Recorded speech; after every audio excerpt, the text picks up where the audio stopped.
your hands.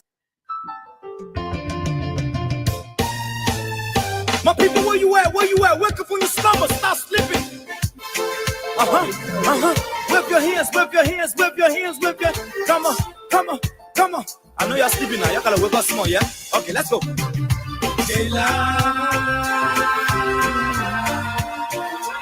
people fool us. The people lie to us. The government betray us. They betray us so much. I said they lie. The people fool us so. The people lie to us. The government betray us. They can lie, they can steal, they can lie. I said we tired with their lies. We tired with their promises that led us to a lot of damages. We tired with that speech they preach indeed, and now unique they deceive us. The thing we saw, it frustrate us. So why does you lie? Why does you steal? Why does you lie? There's citizens don't beef. See, we just tell you. That's why we will tell you. When you fool us, you screw us, you use us and you abuse us. So why? The government should lie. Why? But that's the question that we ask.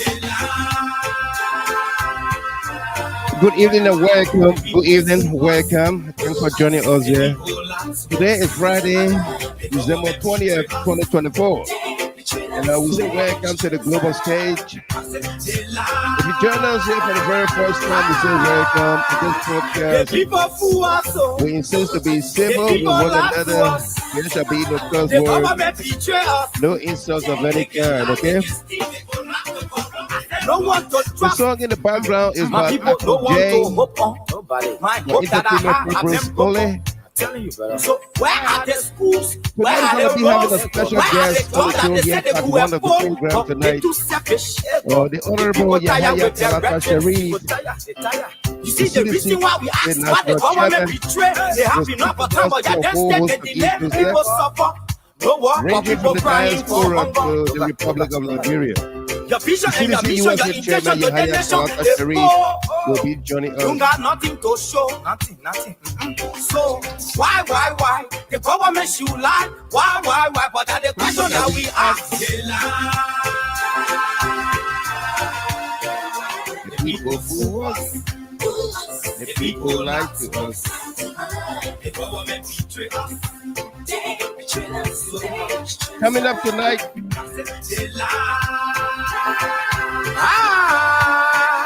The people fool us so. The people lie to us. Our monologue tonight for first date. Dissent is essential and critical for any democracy. Liberia is no exception. This is human Boakai crackdown on democracy is wrong and must be thwarted.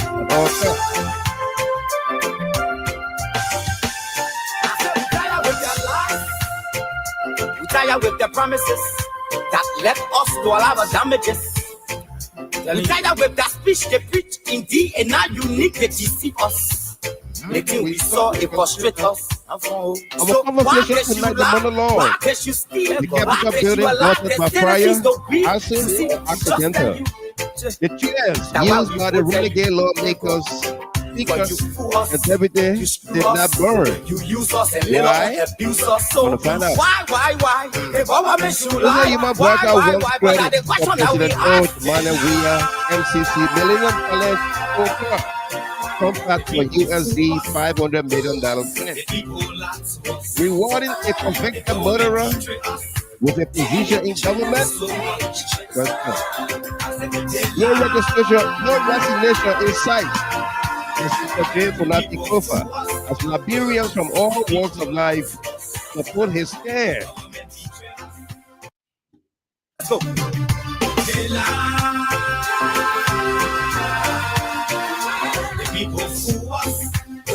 So, coming up.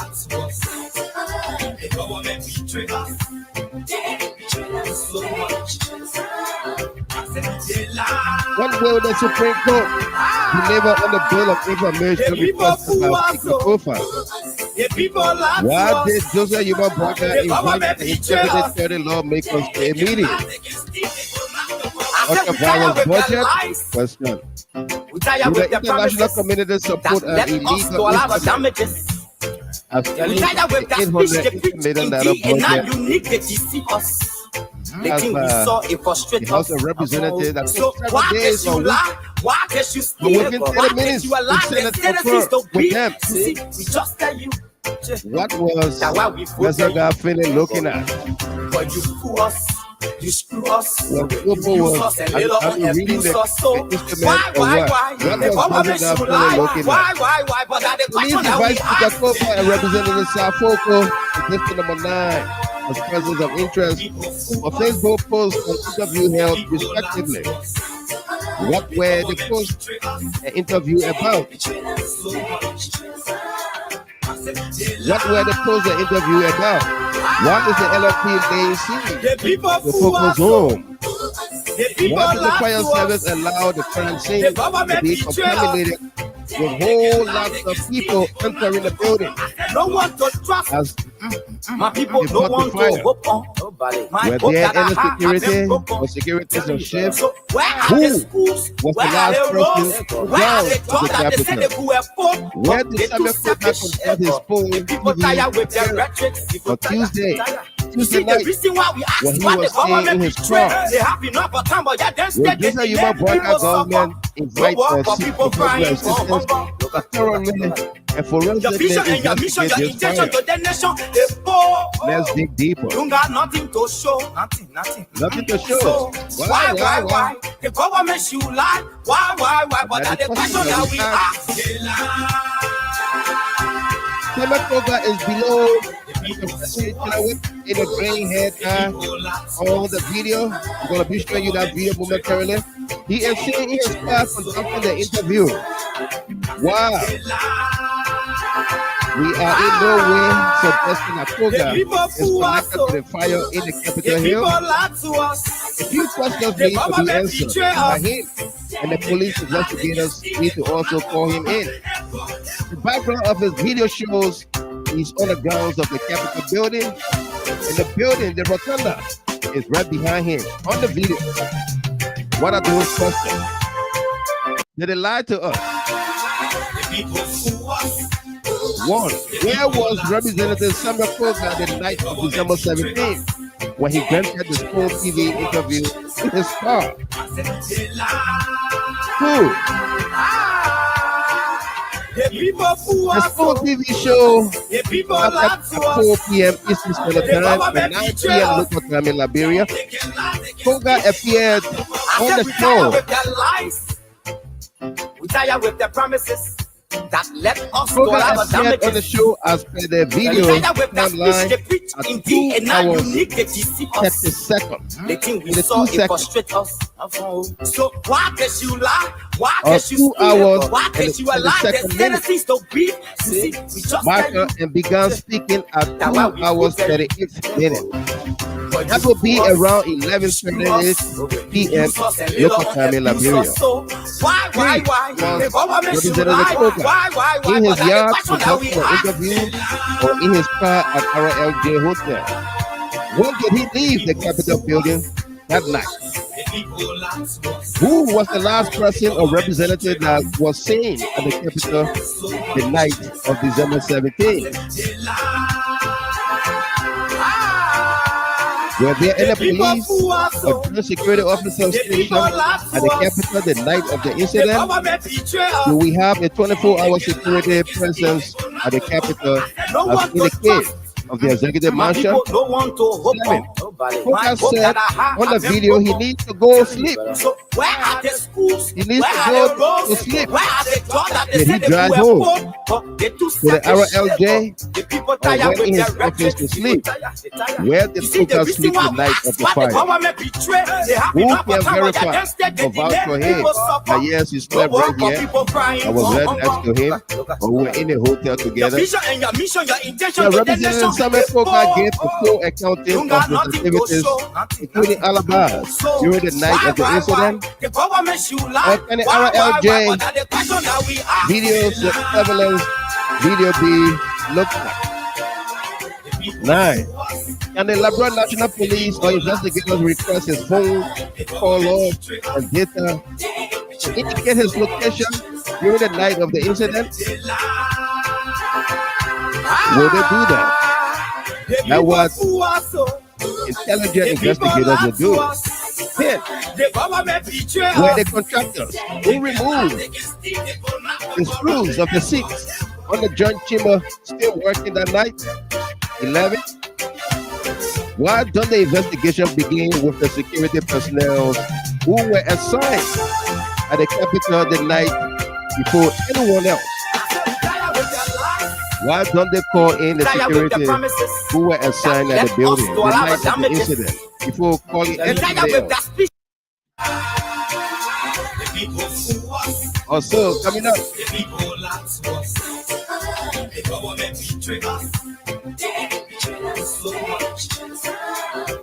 well, did the Liberia National Fire Service test the fire remains for any substance that may have caused the fire or just by our sight and which one? I said retire with their lies. 18. Retire with their Why did the promises. fire service allow the contamination of the crime scene by allowing cameramen, press, and Jeremiah Crown Phone's crew into the building when investigation is yet to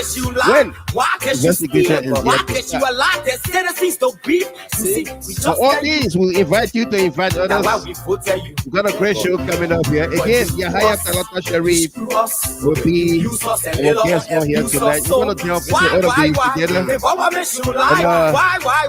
first and foremost, let's emphasize here, in a re-emphasize way, if I can borrow from Carol's Dillon, because Fonati Koffa is resolute. He's not going to resign. It is not in his spirit. It is not in his mind. And so we can go to bed on that note. And Fonati Koffa remains the speaker. Mr. Boakai knows it. Everybody knows it. The Liberian people know it. The international community knows it. But we should go in here too. All right? So where are the schools? Where are the roads? Where are the jobs that they said they could afford? But they're too selfish. The people tired with their rhetoric. People tired. They tired. You see the reason why we ask why the government betray? They have enough of time, but yet instead they delay. People suffer. No work, but people crying for hunger. Look at. Your vision and your mission, your intention to the nation, they poor. You got nothing to show. Nothing. So, why? The government should lie. Why? But that's the question that we ask. They lie. The people fool us. The people lie to us. The government betray us. My people, where you at? Wake up from your slumber, stop sleeping. Whip your hands. Come on. I know you're sleeping now. You gotta wake up some more, yeah? Okay, let's go. The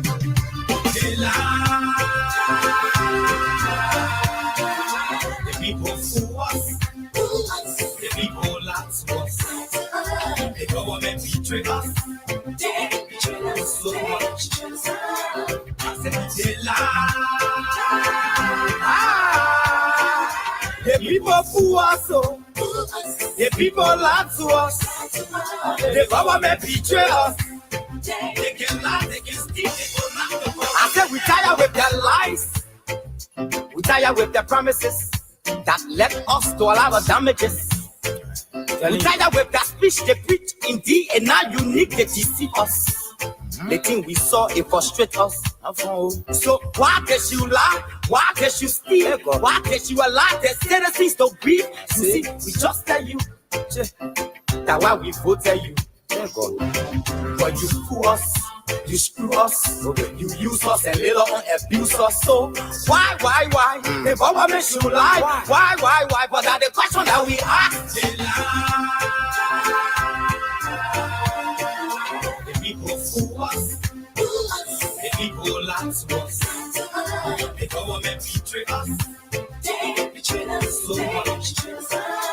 I said they lie. The people fool us, so the people lie to us. The government betray us. They can lie, they can steal, they go knock the government. No one to trust. My people don't want to hope on nobody. My hope that I have been broken. Telling you, brother. So where are the schools? Where are the roads? Where are the jobs that they say they could afford? But they're too selfish. The people tired with their rhetoric. People tired, they tired. You see the reason why we ask why the government betray. They have enough of time, but then instead they delay. People suffer. No work for people crying for hunger. Look at. Your vision and your mission, your intention to the nation is poor. Your mission, your vision, intention for this nation is poor. So you ain't got nothing to show. The government should lie. Why? But that's the question that we ask. And that's the question we keep asking. Why did you lie to the Liberian people? In the manner that they did Joseph Boakai mean to say when he wins the election, it will be the end of Liberia? Joseph Boakai is heard in this video. I'm about to play for all of us here. Joseph Boakai is heard in this video that if he did not win the election and they stole the election from him, it would be the end of Liberia. But did he really mean that, or he meant the opposite? That if he won the election, it would be the end of Liberia. It would be the end of all democratic tenets. It would be the end to the rule of law. Lawlessness would take over. Is that what Joseph Boakai meant? That when he won the election or wins the election, he will appoint murderers to positions of trust. And every good things that are regarded in a democratic society will crumble. Is that what he meant when he said these words? Take a listen and take a look. Take a look and take a listen here. This is Joseph Yoma Boakai in his own words. We're not lying. If they think they will see this election, they will not lie. Because if you do it, that's the end of this country. And we're not going to allow that to. If they think they will see this election, they will not lie. Because if you do it, that's the end of this country. And we're not going to allow that to. End of this country. And we're not going to allow that. That's the end of this country. And we're not going to allow that to. That's the end of this country. And we're not going to allow that to. That's the end of this country. And we're not going to allow that to. If they think they will see this election, they will not lie. Because if you do it, that's the end of this country. And we're not going to allow that to. If they think they will. Okay, you heard him there. And that's the question that we are asking. If he did not win, he said, if they think they will steal this election, it will be the end of this country. But did he mean the opposite? If I win the election, it will be the end of this country. It will be the end of the rule of law. It will be the end of democratic tenets put in place to safeguard a society, to safeguard a country. Was that Joseph Boakai's thoughts? We are asking these questions because we know about a man of God who said that if Liberia did not elect George Weah, it will be the end of the country. Calamity will reign across the country.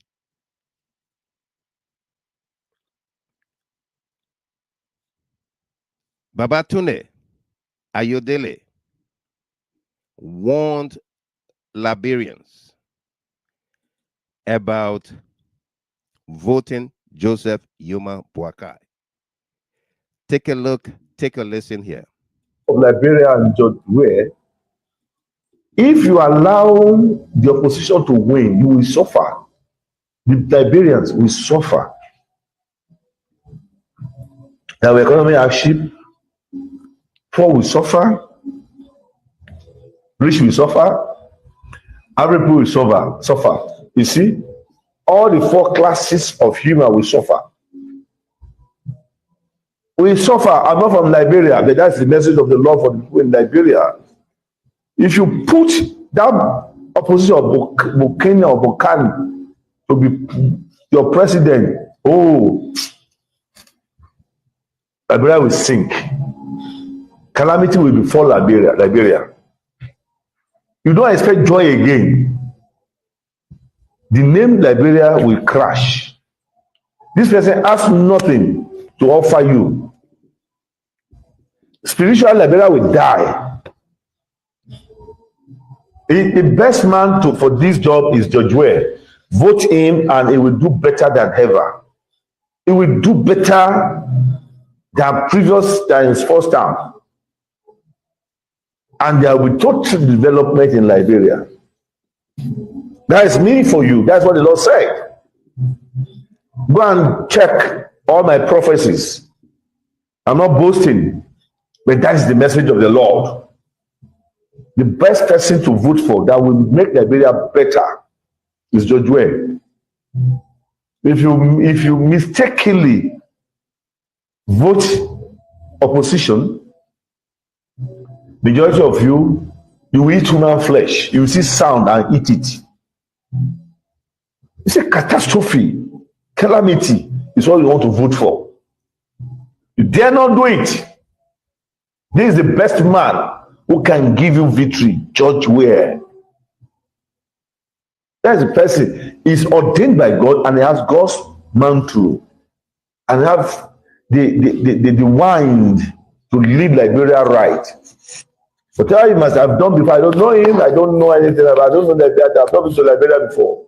But that is the message of the Lord. If you want Liberia to move forward, the best person to vote for is this George Ware. Is the man who can make Liberia more better. So the election that is coming up next month, all of you come out and vote George Ware. That is the word of the Lord. That is the message of the Lord. Check. I want Ali Bungo to leave power when he's not listening. I want Basu Muhammad before they get him out of power. The Burkina Faso and so on and so forth. So I'm warning Liberian people: if you're voting, you vote for failure, sadness, and troubles. If you are voting Joseph Boakai, you are voting for failures, sadness, troubles. Okay? And that's what this man of God, Babatunde Ayodele, that's what he said about Liberia's elections. Okay? That was before the election. He didn't speak after the election. Joseph Boakai, before the election, he said, if the thing they're going to steal this election, it will be the end of Liberia. And I'm asking the question, did Joseph Boakai actually meant the opposite? That if he won the election, it will be the end of democracy in Liberia. It will be the end for the rule of law in Liberia. It will be the end when great men and women are appointed in positions of trust. That you will appoint murderers, convicted murderers, as in the former Chief Justice Gloria Musu Scott, as in Francis Yomalin, as in the Johnson girl, appointed director of records at the Freeport. Is that what we are having today in our country? Is that what Joseph Boakai meant? The destruction of lives, properties.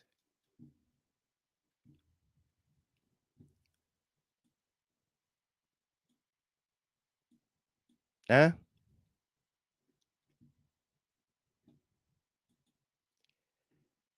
Is that what we have today?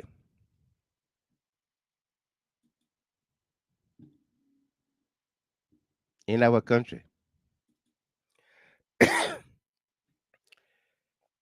The burning of the Capitol building. The burning of the Capitol building. You saw the night before the burning of the Capitol building,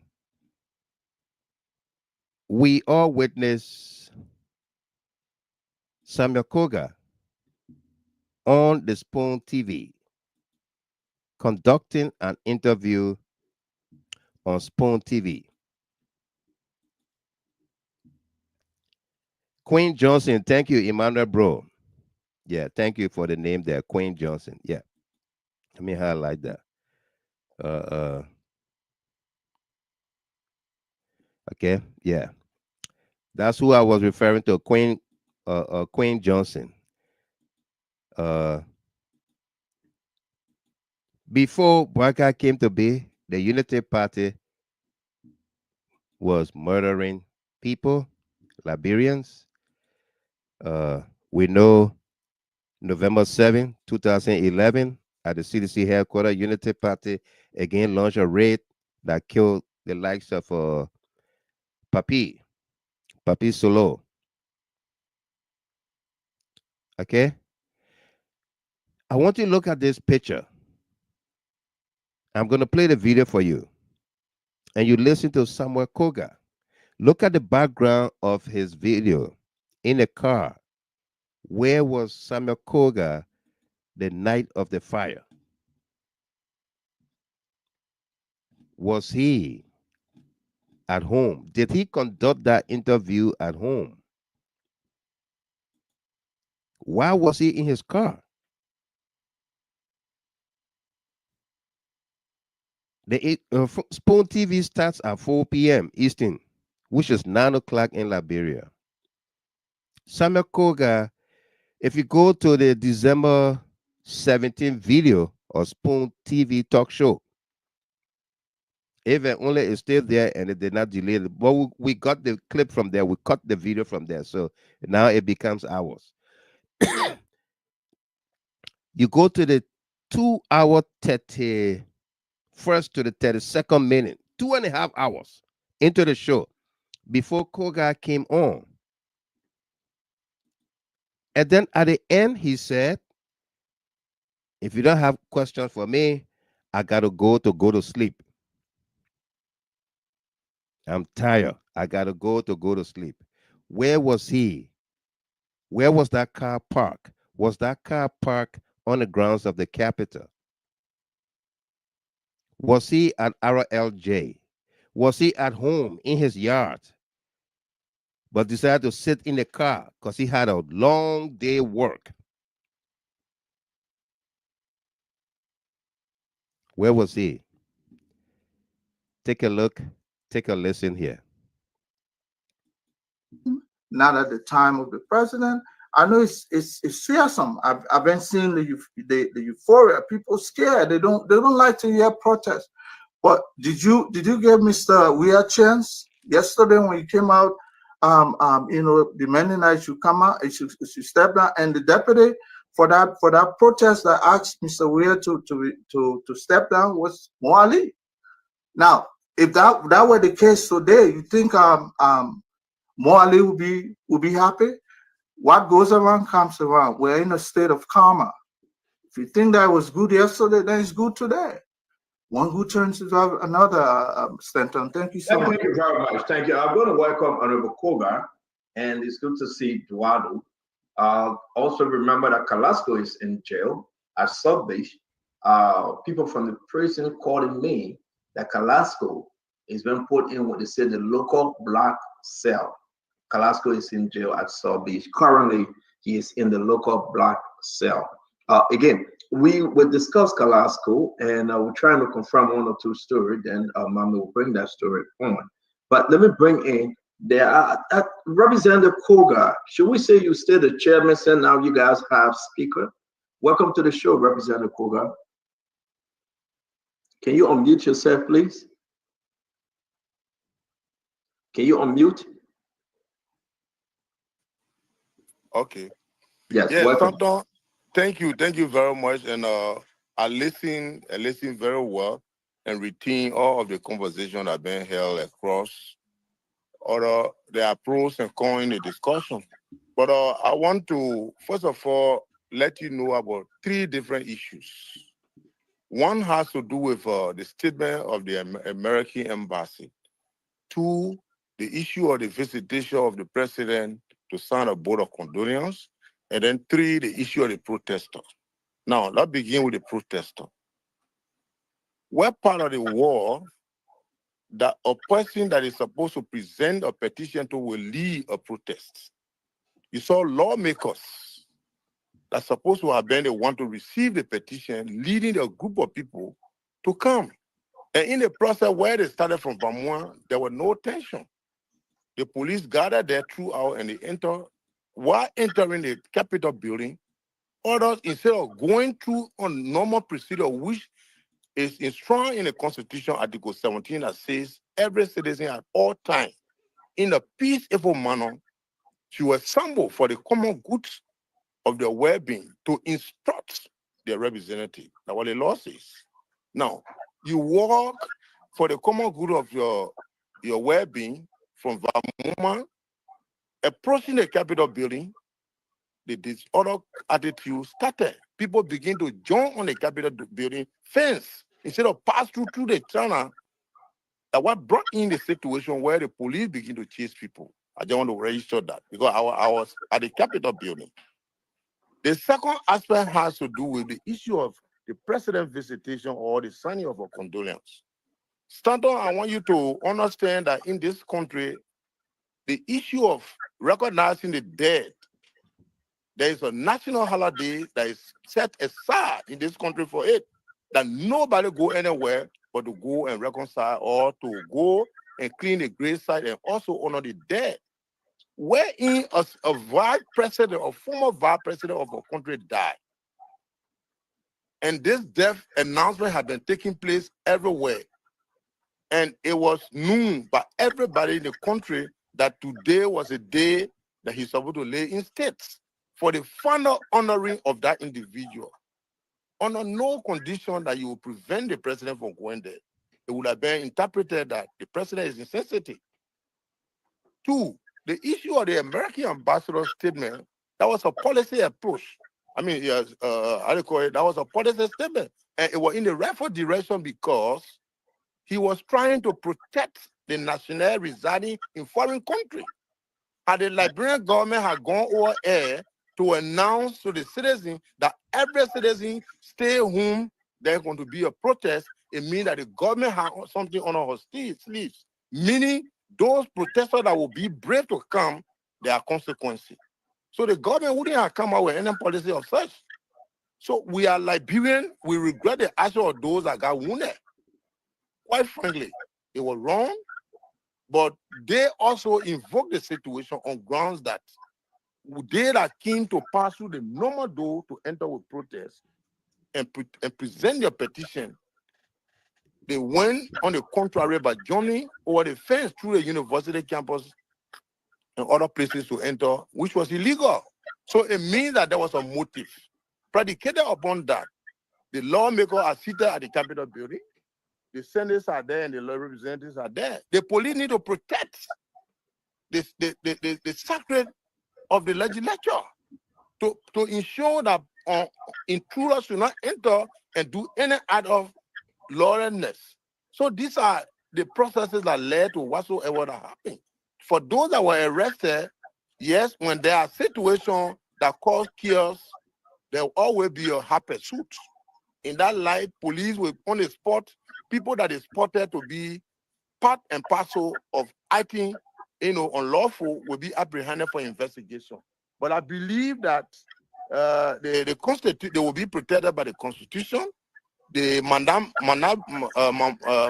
rights will be given to them, and we believe that we will ensure and follow the law, that the police will not do anything on the contrary. But what really unfolded today will provoke. Under no condition that our Samuel Koga will lead a protester, knowing fully well that I am the one that representing the Liberian people, to create, like you are inciting the citizens against your colleagues. So I want you guys to look at those issues when you are discussing it. But we regret the action of people getting wounded. It's wrong. But that's my contribution I want to make. Thank you. Yeah, but you're going to stay put, or are you? Okay, you heard him there, right?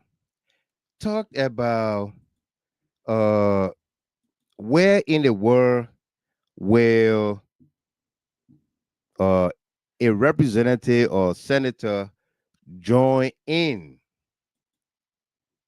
the protests when the protesters are supposed to be presenting their petition to you. Why did you join in the protests? Apparently, Samuel Koga and the other renegade lawmakers do not know that President Joe Biden of the United States is the first sitting president to join the picket line or the protesters line right here in my state, in my city, Detroit. President Joe Biden joined the picket line, the protesters, to protest their rights. Okay, this is the video of Joe Biden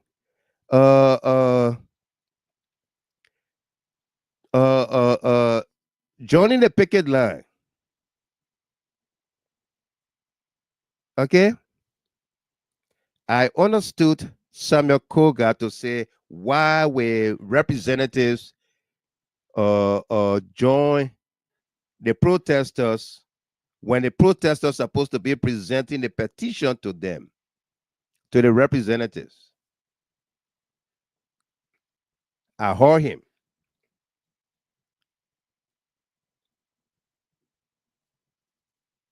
Okay? I heard him. Listen to Joe Biden here. Don't take my word for it. Take a look, take a listen here. This is Christmas weekend. We're doing incredibly well. And guess what? You should be doing incredibly well too. This morning, auto workers on strike against America's big three car companies, counting the commander-in-chief as a historic ally. President Biden becoming the first sitting U.S. president to join a union picket line at this GM parts facility near Detroit Tuesday. That's a fact. So let's keep going. You deserve what you've earned, and you've earned a hell of a lot more than you're getting paid now. Thank you very much. What was it like to see an actual sitting president show up here, say those things? Awesome. Fantastic. Hooray. Thank you. Okay. You heard President Biden on the picket line. All right. Supporting the auto workers. All right.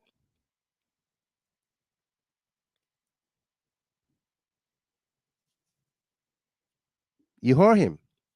So if you got wax in your ears and you can't hear, you didn't hear Koga speaking from Spoon TV that we are replaying here, then you probably need to go and watch Spoon TV videos again. All right?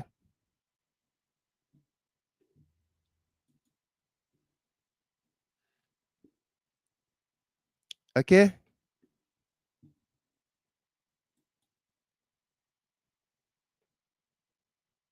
There is nothing wrong with the lawmakers. Do not only need the people on their side when they want to be elected. The people need them also when the people have a cause. Absolutely. Denny B. Watkins, thank you. I was waiting for somebody like you to come up and speak to that young man or maybe old man. All right? Because when I get another silly comment from here, I will be blocking him.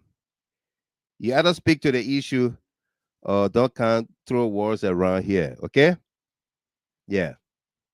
I've just activated the blocking button. So if you want to learn something, you will support, you will listen and speak to the issue in fairness. Okay? Yeah. Let's bring you to speed with another thing that happened in our country, right?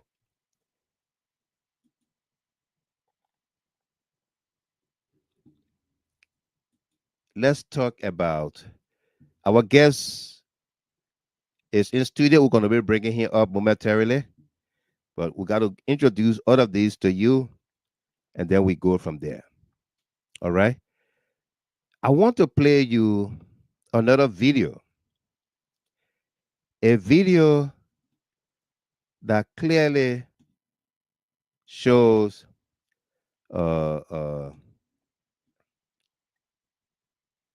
the true nature of Joseph Boakai. But first, let me show you when we speak about the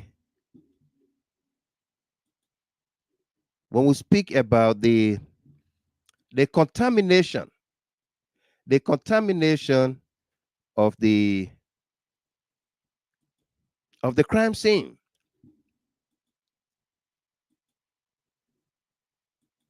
The contamination of the crime scene by cameramen and press crew and all of that. This is day one of the fire. And who do we have in the building? Spoon TV cameramen and crew, press crew. And they are chasing the firefighters with their cameras while the place is burning. Take a look, take a listen.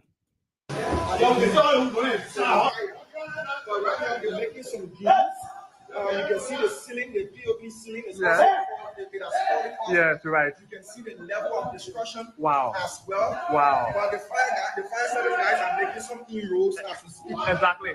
Because earlier this morning, the heat was intensive mode, and they see that guy how he's going. Yes. And I think it's very risky to have firefighters here and the gadgets they have. I think they are not very equipped to the extent for such, an incident. Looking at the You see the design. Yes. This was called burning this morning when we arrived. You see the level of crack.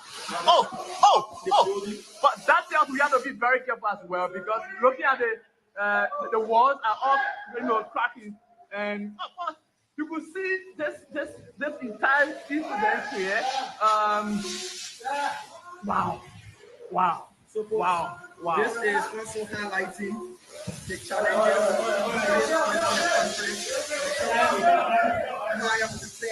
Wow. This building when we arrived, only 2 fire service men were on the ground. Yeah. There were a number of little or the small 1 kg fire extinguishers. But if you look at this building, it's heat around. Tell us what's the fire measure that has been put in place. How many fire extinguishers are we seeing along the walls and the rest of the building? So the guys said they work on constantly. They do what? They work on that. We got shut down. So for Spoon TV, Sylvester Chudokwe, here we are. The firefighters continue to do their best here. So we are inside the Capitol building here, where the fire incident is ongoing. firefighters continue to do their best here at the grounds of the Capitol Hill.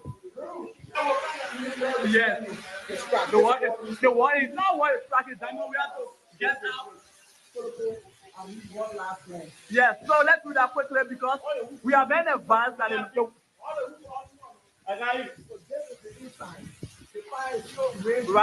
So that one we are here. Wow. Yeah. I told you that one that is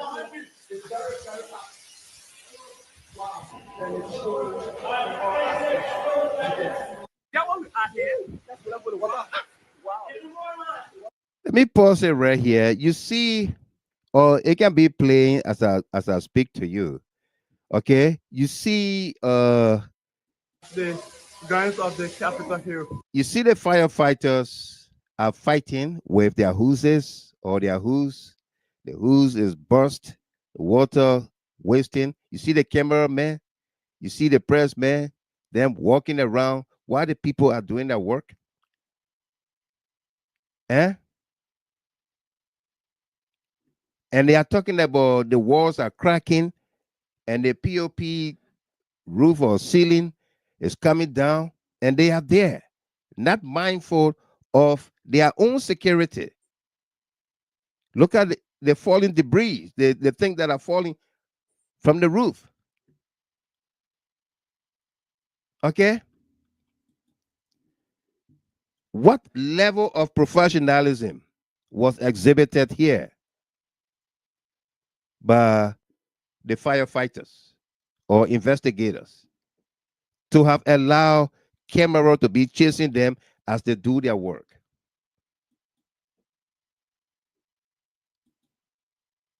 Eh?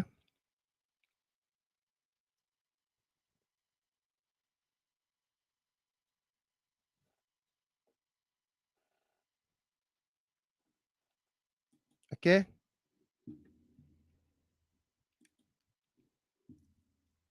Look at that amount of fire that got to that place. And then we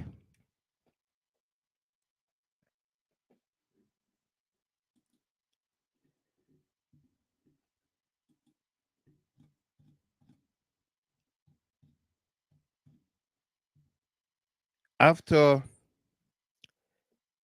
the burning of the place, the chairs surfaced at the city hall today. The chairs used by the renegade lawmakers surfaced at city hall today. Okay? The picture on the top is from the joint chambers.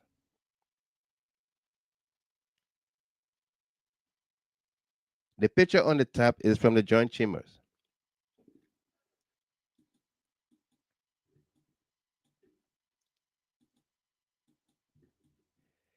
This picture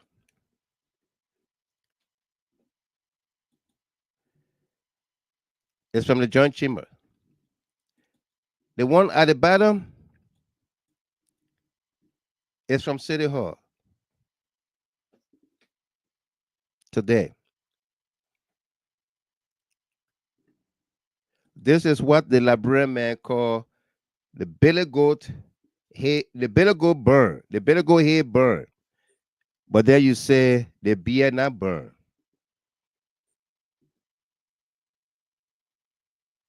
Eh? This is exactly what the Liberian man call the billy goat head burn. But there you say the beer not burn. And then what happened?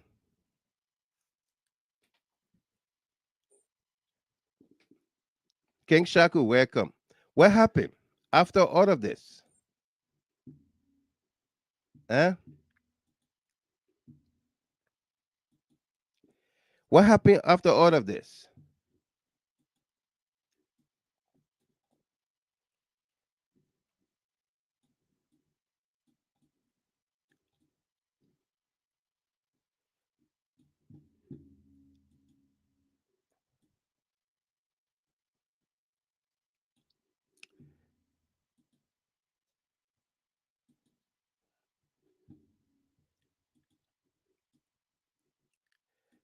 Let me show you a bigger one. Okay? This is what I want to show you here. Take a look and take a listen here. Okay?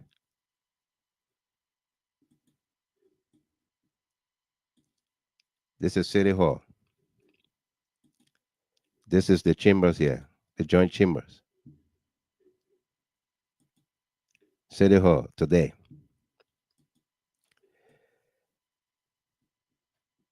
What are these chairs? In the back of a pickup truck.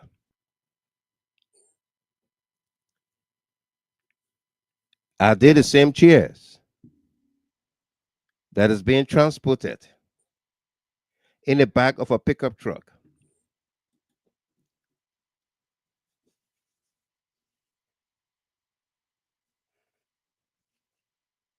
Yeah?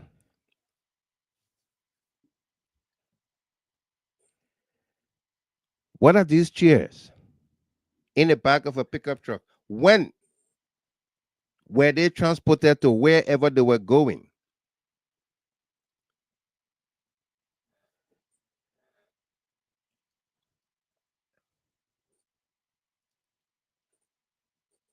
If you look at this picture keenly, this pickup truck was traveling, coming from Sinker, going towards the City Hall or the Executive Mansion. Because the building to the left-hand side there is the Liberian Holding Company building. It's the Pan-African Plaza, right? That high-rise building behind the truck is the Pan-African Plaza. So this pickup truck was coming from where? Should we say we're coming from RLJ and going to the City Hall? Where was this pickup truck coming from? With those two chairs in the back. Where was it coming from?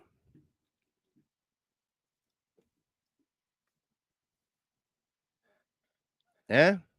But that's the question that we ask.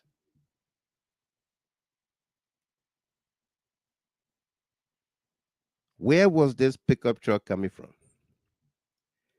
This is the charred remains of the Capitol building. See the level of destruction done here. Look at the level of destruction done to the Capitol building, the People's building. Look at it. Look at it. Look at the level of destruction done here. This is the joint chambers right here. Look at the level of destruction. And this is where those two chairs survive. Those two chairs were right in here. This is where they survive. They were the only ones that survived.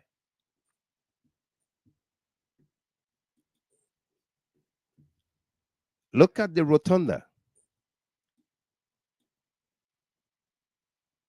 Look at the destruction.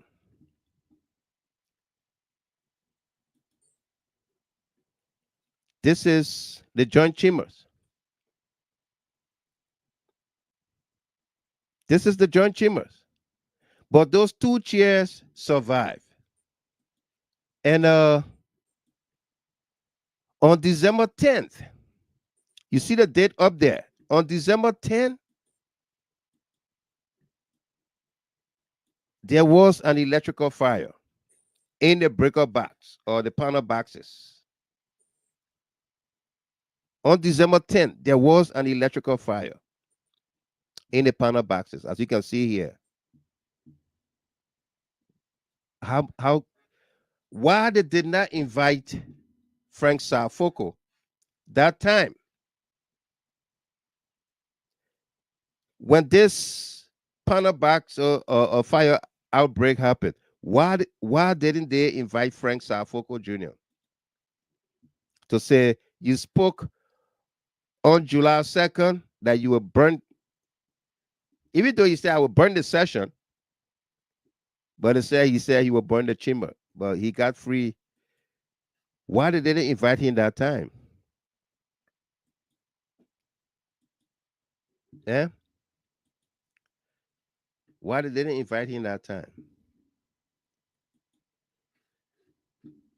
A lot of things is happening in our country.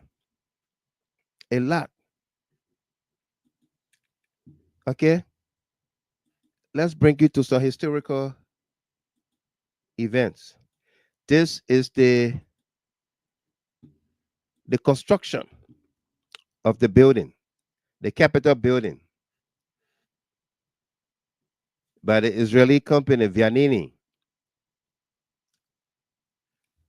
December 18, 1949. December 18, 1949. The construction of the Capitol building.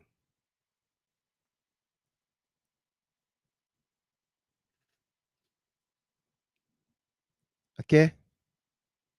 That's the construction of the building there. And what did it say on the top there? The laying of the cornerstone of Liberia Capitol building. The cornerstone for our democracy. The soul of our democracy. The people's house under construction. Today, that building lay in ruins. It's destroyed. It's destroyed. We now know that the majority black or renegade lawmakers or James Colette is saying regarding the chairs that are those chairs, you're going to hear him in his own words, that those chairs were safe in a, what did he say? Those chairs were safe and were brought to City Hall only from the library. According to him, it was brought from the library.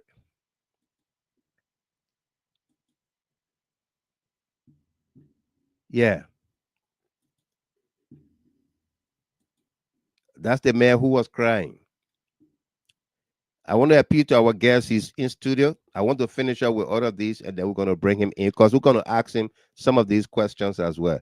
I don't want to keep him on screen and he's not saying anything. But he's in studio with us already. All right. This is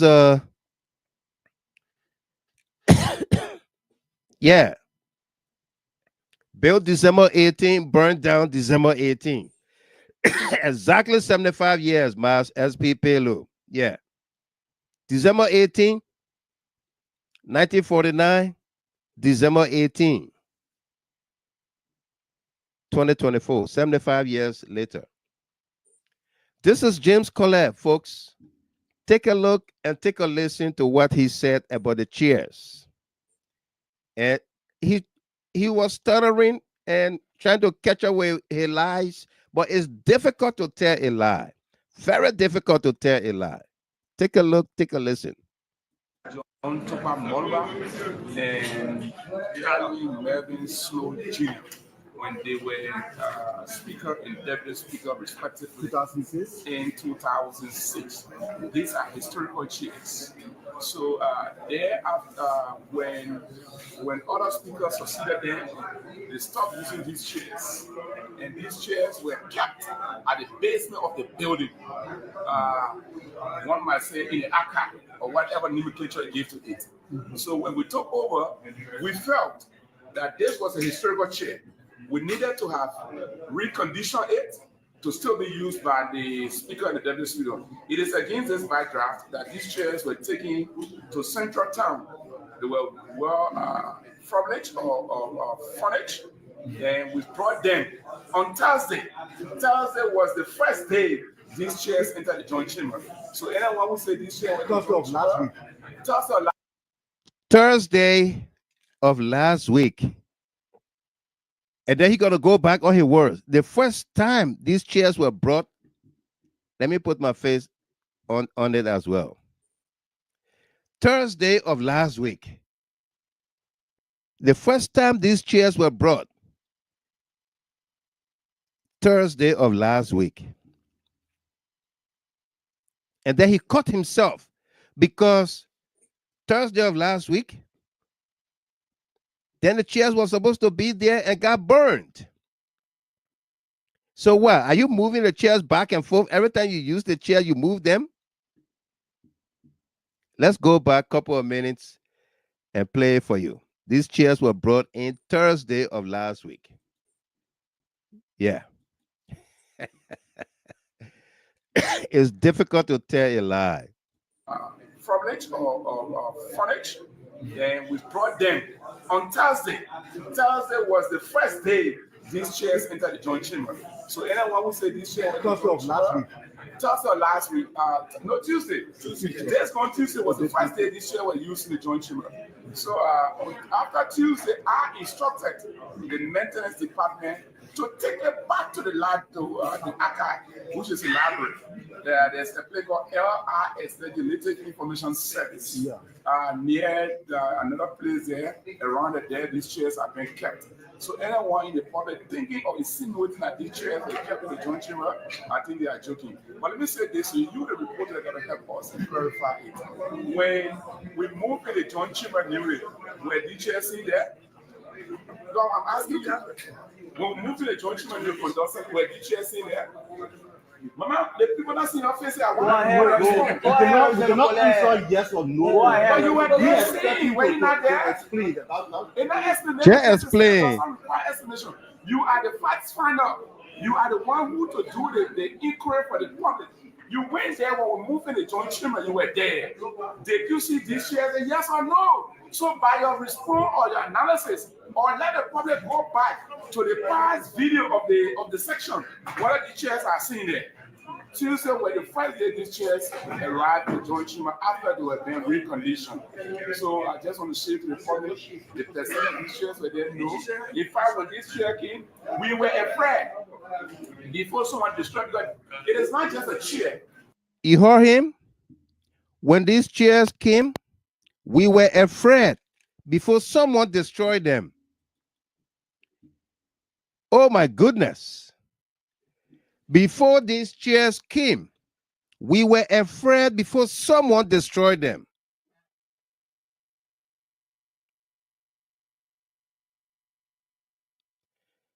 Did you hear that? I'm going to replay the video.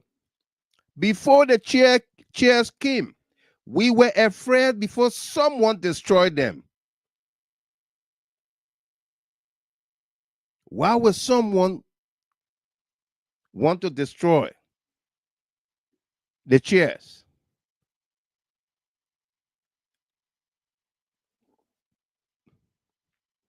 Eh?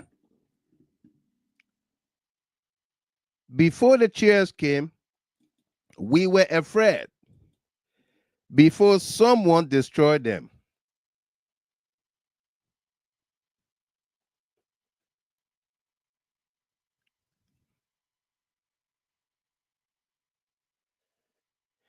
Absolutely, Cecilia Freeman. Even if they were brought in on Tuesday, they should have still gotten ruined, burned, because the building got destroyed on Wednesday.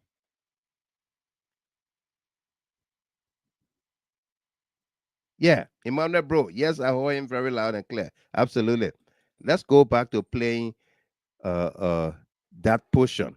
Before the chairs came, we were afraid before someone destroyed them. Who would destroy them? You got security in the building. You got security in the building. Let's go back. Condition. So I just want to say to the public, the percent of these shares were there. No, in fact, when this share came, we were afraid before someone destroyed God. It is shares were there. No, in fact, when this share came, we were afraid before someone destroyed God. These shares were there. No, in fact, when this share came, we were afraid before someone destroyed God. These shares were there. No, in fact, when this share came, we were afraid before someone destroyed God. It is not just a chair. These shares were there. No, in fact, when this chair came, we were afraid before someone destroyed God. These shares were there. No, in fact, when this chair came, we were afraid. These shares were there. No, in fact, when this chair came, we were afraid.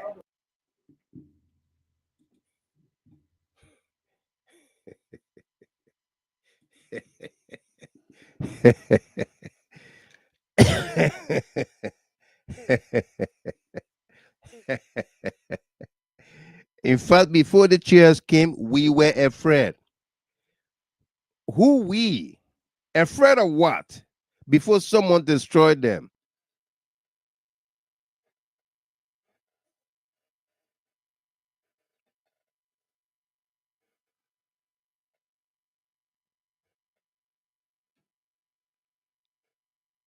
Eh? Yeah, Kanazile, who were him, were afraid.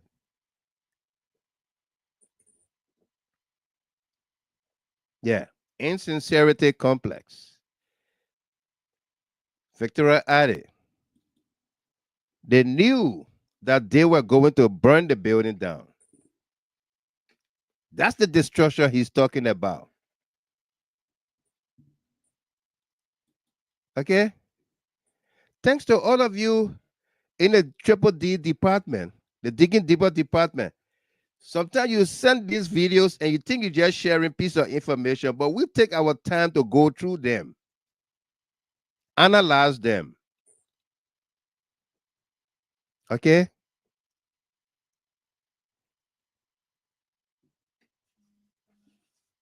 My junior daughter, let me tell you something. My junior daughter is doing forensic science. Okay?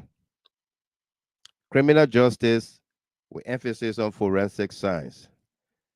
And she's getting her master's very, very soon. Next year, next May. So we have conversations sometimes on my work here on this platform. Yeah. Zach Roberts says, see the guilt on his face. Yeah. His body language. Yeah. And Melvin Carter said, your brother just told me, sir. Yeah. Okay. We were afraid. We were afraid before someone destroyed them. And you did not call this guy to ask him question what he meant by that. Eh?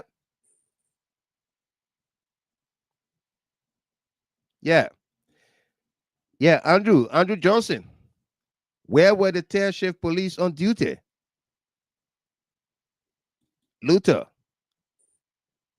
Sandy Collins. The executive provided security for their activities. How come? How come? Sebastian Weir. That is a premeditated organized crime. by the majority bloc.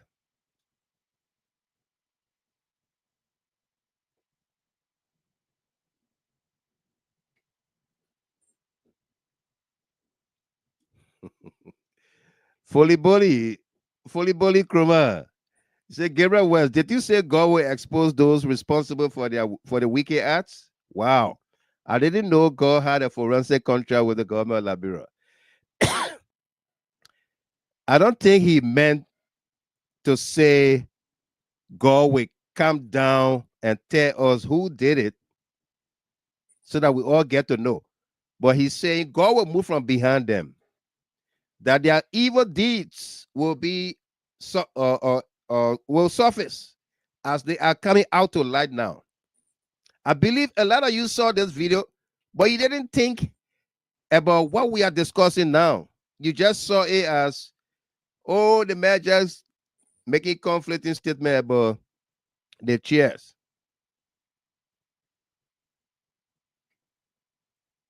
Yep, Liberian eminent intellectual. That's exactly what it is. They did not expect the fire to escalate like that. Absolutely. All right. I got one or two more videos to show you, and then we'll bring our guests on here tonight. Yeah. Miles, Mr. Gamer, I'm following you from Atlanta, Georgia. Welcome.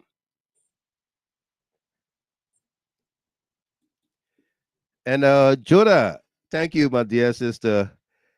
Say, Lee Tayo, because you have refused to watch the entire video and your criminals cut the part that interests you people. You are the shameless one here because you have allowed politics to cloud your reasoning. And Lee Tayo been here forever. Like my grand Judah brother. But he refused to learn. He refused to learn. As long as he's one of the oldest guy on this platform that followed the show. But he refused to learn. He refused to learn. Thank you, Roland Clinton Sr. That's the next part I was coming to. Who told them how much it would cost to rebuild? Who told them so? And then Clinton, the guy who made the announcement that $1.8 million has been placed in a budget is a senator. Is a senator when the budget had not gone to the Senate. He came out and said, oh, we already put $1.8 million in a budget. Everybody preempting what will happen.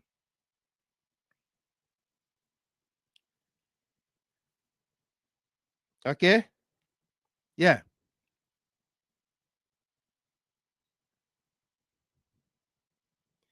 Everybody preempting what will happen. A senator is talking about 800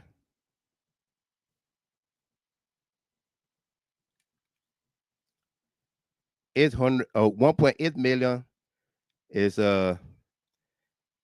earmarked in the budget. Yeah.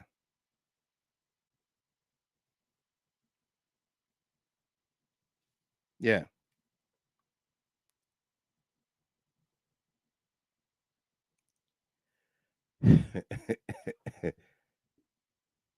No bidding or Luther Collins.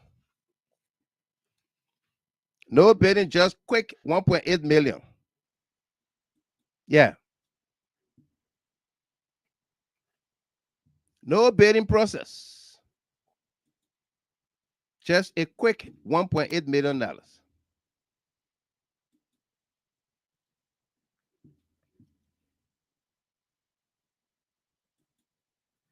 Okay.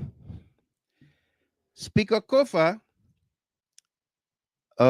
made a brief remark, spoke to the press. And told the Liberian people how they cut the wires for electricity, that provide electricity to his offices. They cut those wires, as well as you saw what it did. They locked the doors to the main plenary section. They locked the doors.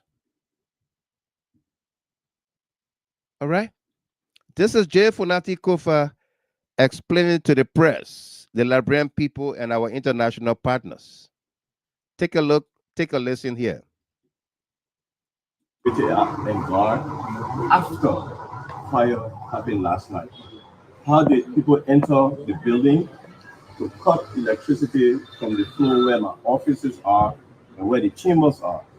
Okay, have been cut. Attempts to break into my office. I've been showing the pictures of them. What is happening? What is happening? Okay, people are now using heat to drive people out of their offices, to drive people from working. Is this the new politics? Is this what we have reduced ourselves to? And the other thing we have to remember, okay, somebody had control of the facility yesterday that led to the fire. The same group of people have control of all of the facilities here, okay? And you have police presence here. What is happening and who is doing what? Who is causing this sabotage? How come there is no light on the third floor today, but there is light on the second and the first floor?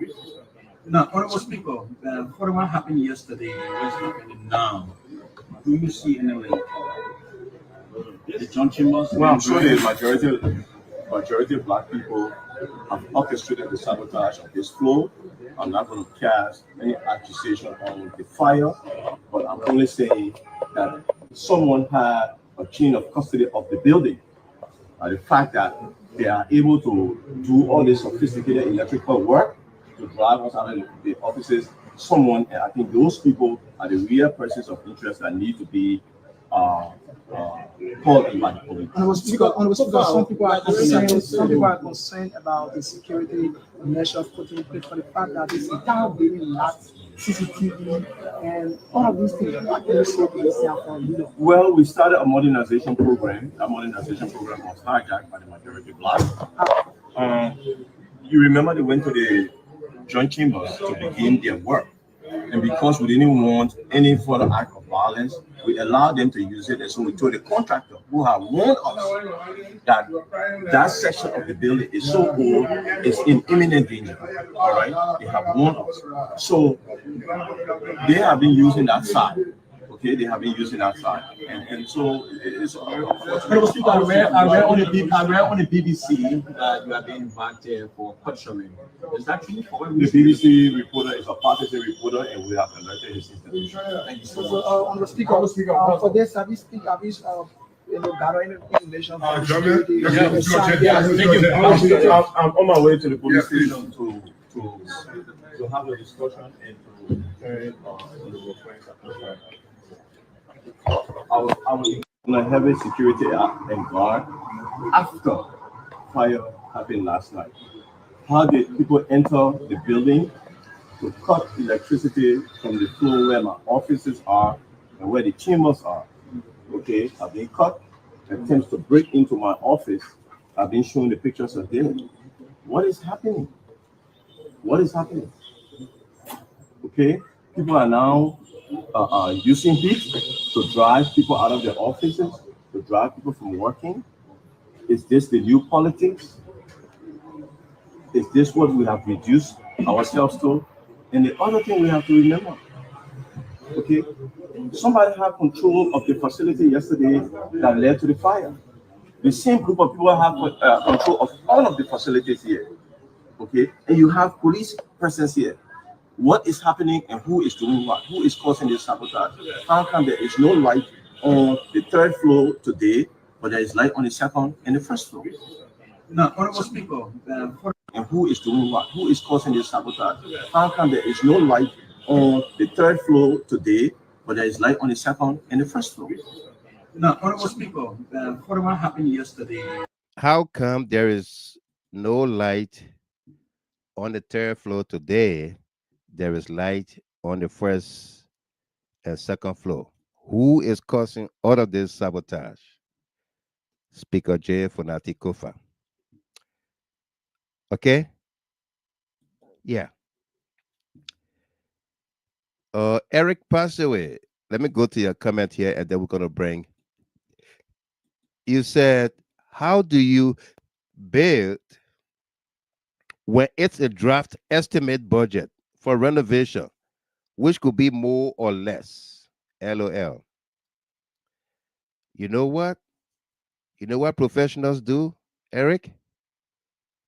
In such instance, I mean, they can always do a supplemental budget, right? They can recast the budget. You don't jump into conclusion with with any kind of numbers, especially when people are looking, when people are watching, our international partners and what have you. But does it make any sense that a senator who have not yet received the budget is the one who is estimating the cost for renovation? You said it could be more or it could be less. What if a contractor comes in that will assess the level of damage done to that building and say, oh, it's going to cost us $15-20 million? What would the government tell the Liberian people? Oh, we are sorry, that 1.8 million, it was just Eric passed away idea. Yeah? Is that what we're going to say? Liberian eminent intellectual. On the day of the fire, I had skepticism. Fire crews arrived in the early hours of the morning. The IG came and the entire Capitol building had people all over the place. When the Justice Minister arrived, he was briefed by the IG. Then came the VP. 3 hours later, and they then showed the front of the Capitol building that was very populated with Clorox bottle with gasoline. How did the bottle arrive without anyone seeing it? Even us who were watching the live.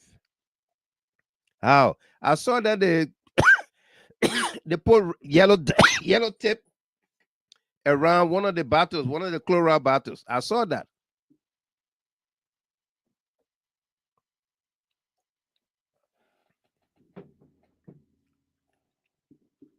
Yeah.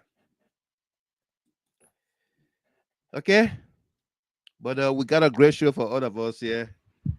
And our guest, YAHAYA TALATA Sharif, has been sitting in studio. Sharif. Yes, sir.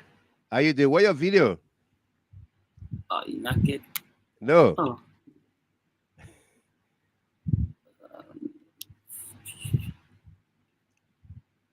Alright, so I don't know why the video is not coming. Eh? As I don't know why the video is not coming on. Alright, start. Let me get back on. Okay. Yeah. All right. Tapper. Your analysis is right and correct. Those chairs were taken off by the same majority black before setting the joint chambers ablaze. This is sad. You know? And somebody trended somewhere about Koffa's resignation or he will resign or whatsoever. I'd like to state to you emphatically, with emphasis, that resignation is not in the vocabulary of Speaker Koffa, Fonati Koffa. It is not in his vocabulary. He's not thinking about it. The Liberian people are behind him. They support his stand to fight for the rule of law, to fight for Liberia's democracy, the soul of our democracy. All right? Because let me tell you something. What you guys do not understand, or some of us do not understand, is that like the songwriter said, Bob Marley, you can fool some people sometimes, but you can't fool all the people all the time. This Unity Party government is noted for removing speakers and pro temporaries and what have you. All the time, they do. But this one is so tough. It's so tough that Joseph Boakai called, before TALATA comes back on, the chairman for CDC USA, Joseph Boakai did call the Integrity 30.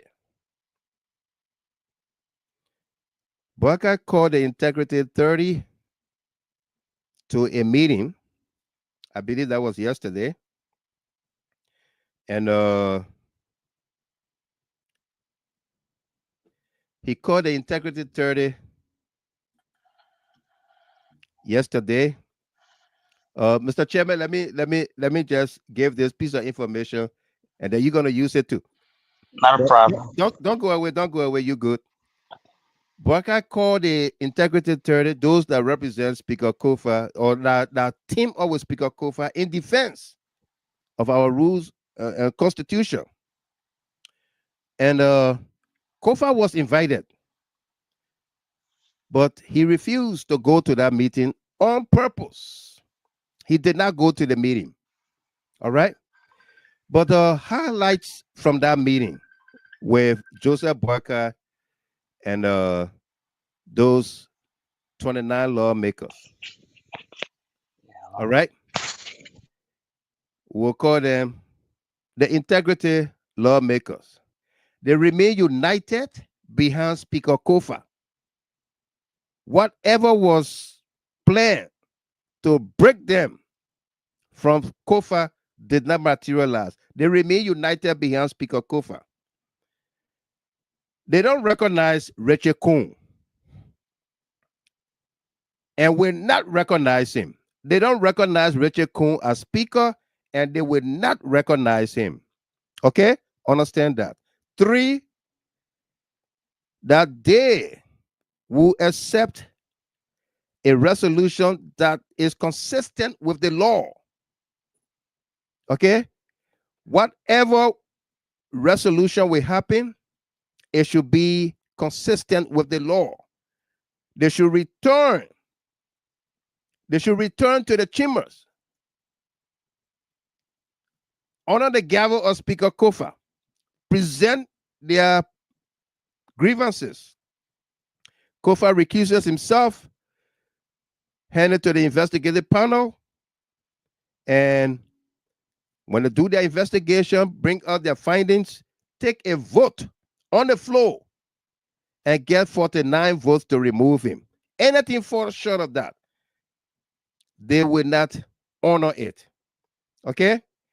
4, Joseph Boakai said, okay, I've taken siege of the matter. I've taken siege of the matter. I will handle it. All right? That's what happened. That's what happened. So Koffa is not going to resign. And Lee Tyre, let me educate you a little bit more, my Grand Judah brother.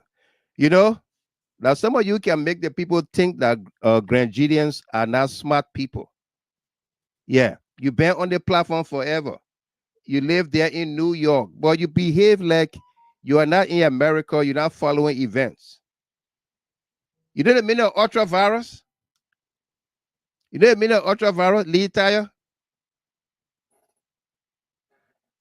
Out of bound, out of order, out of the Constitution, out of the law, not in the normal practice. Will the international community, like the World Bank, the international partners, World Bank, IMF, United States government, European Union,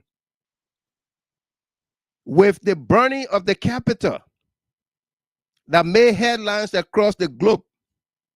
Do you think that knowing what they know now, do you think they will honor that budget?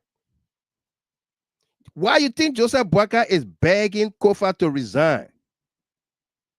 Because he feels that he has been defeated in a court.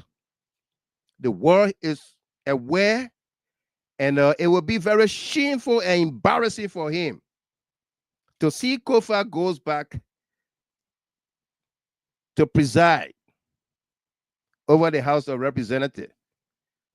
So he wants to do everything possible to get Koffa out of the picture and then legalize all the wrongs that were done. Okay? That's what he's fighting for. It's not going to happen. It's not going to work. Okay? It's not going to work. So I hope you will learn something someday and you will come back here and tell the Liberian people you are sorry for your misunderstanding. We'll understand. All right? Yeah. But don't be a mumu man. Yeah, later Dumba. I was looking for the word and then you just came with it. Nigerian people call people like that mumu. Don't be a mumu man. You be mumu man.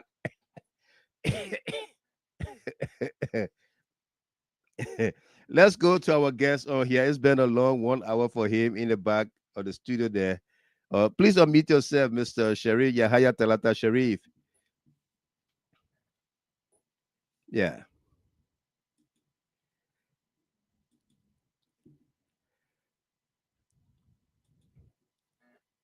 YAHAYA.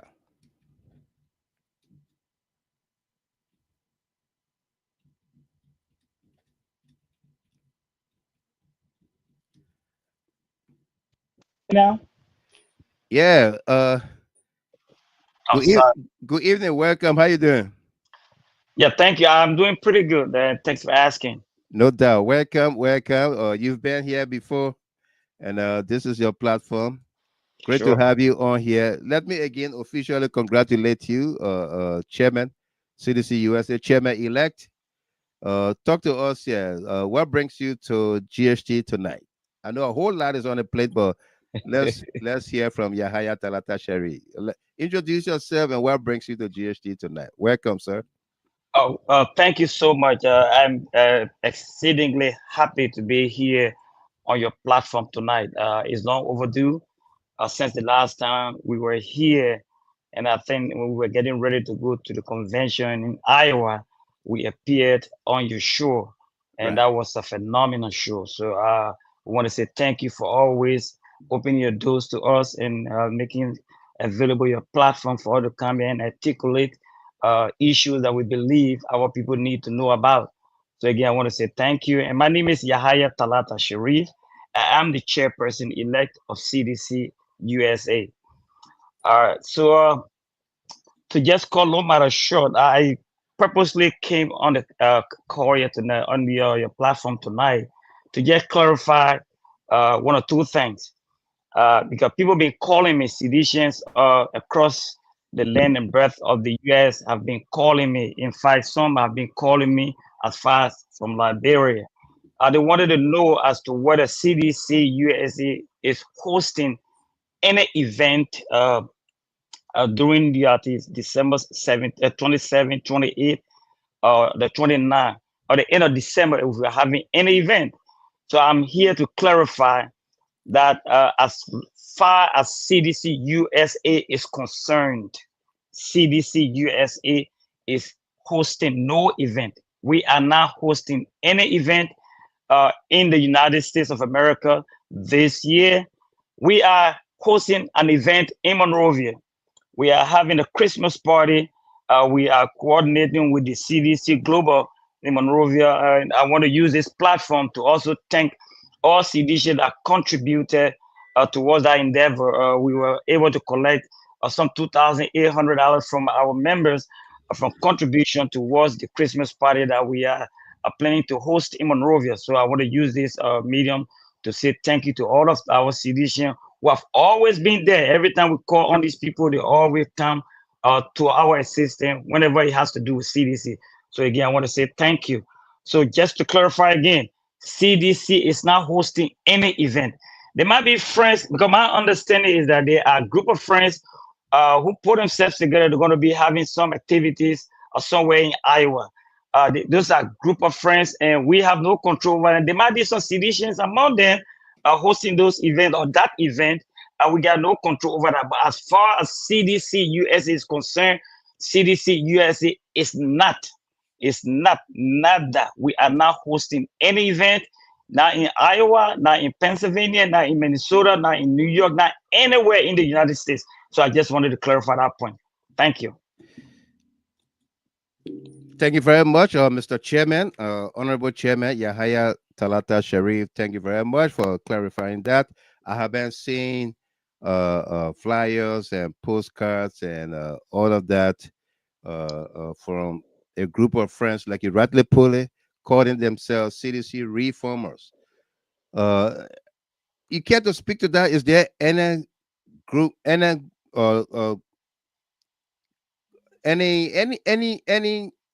recognition of that, or CDC reformers? Who are they?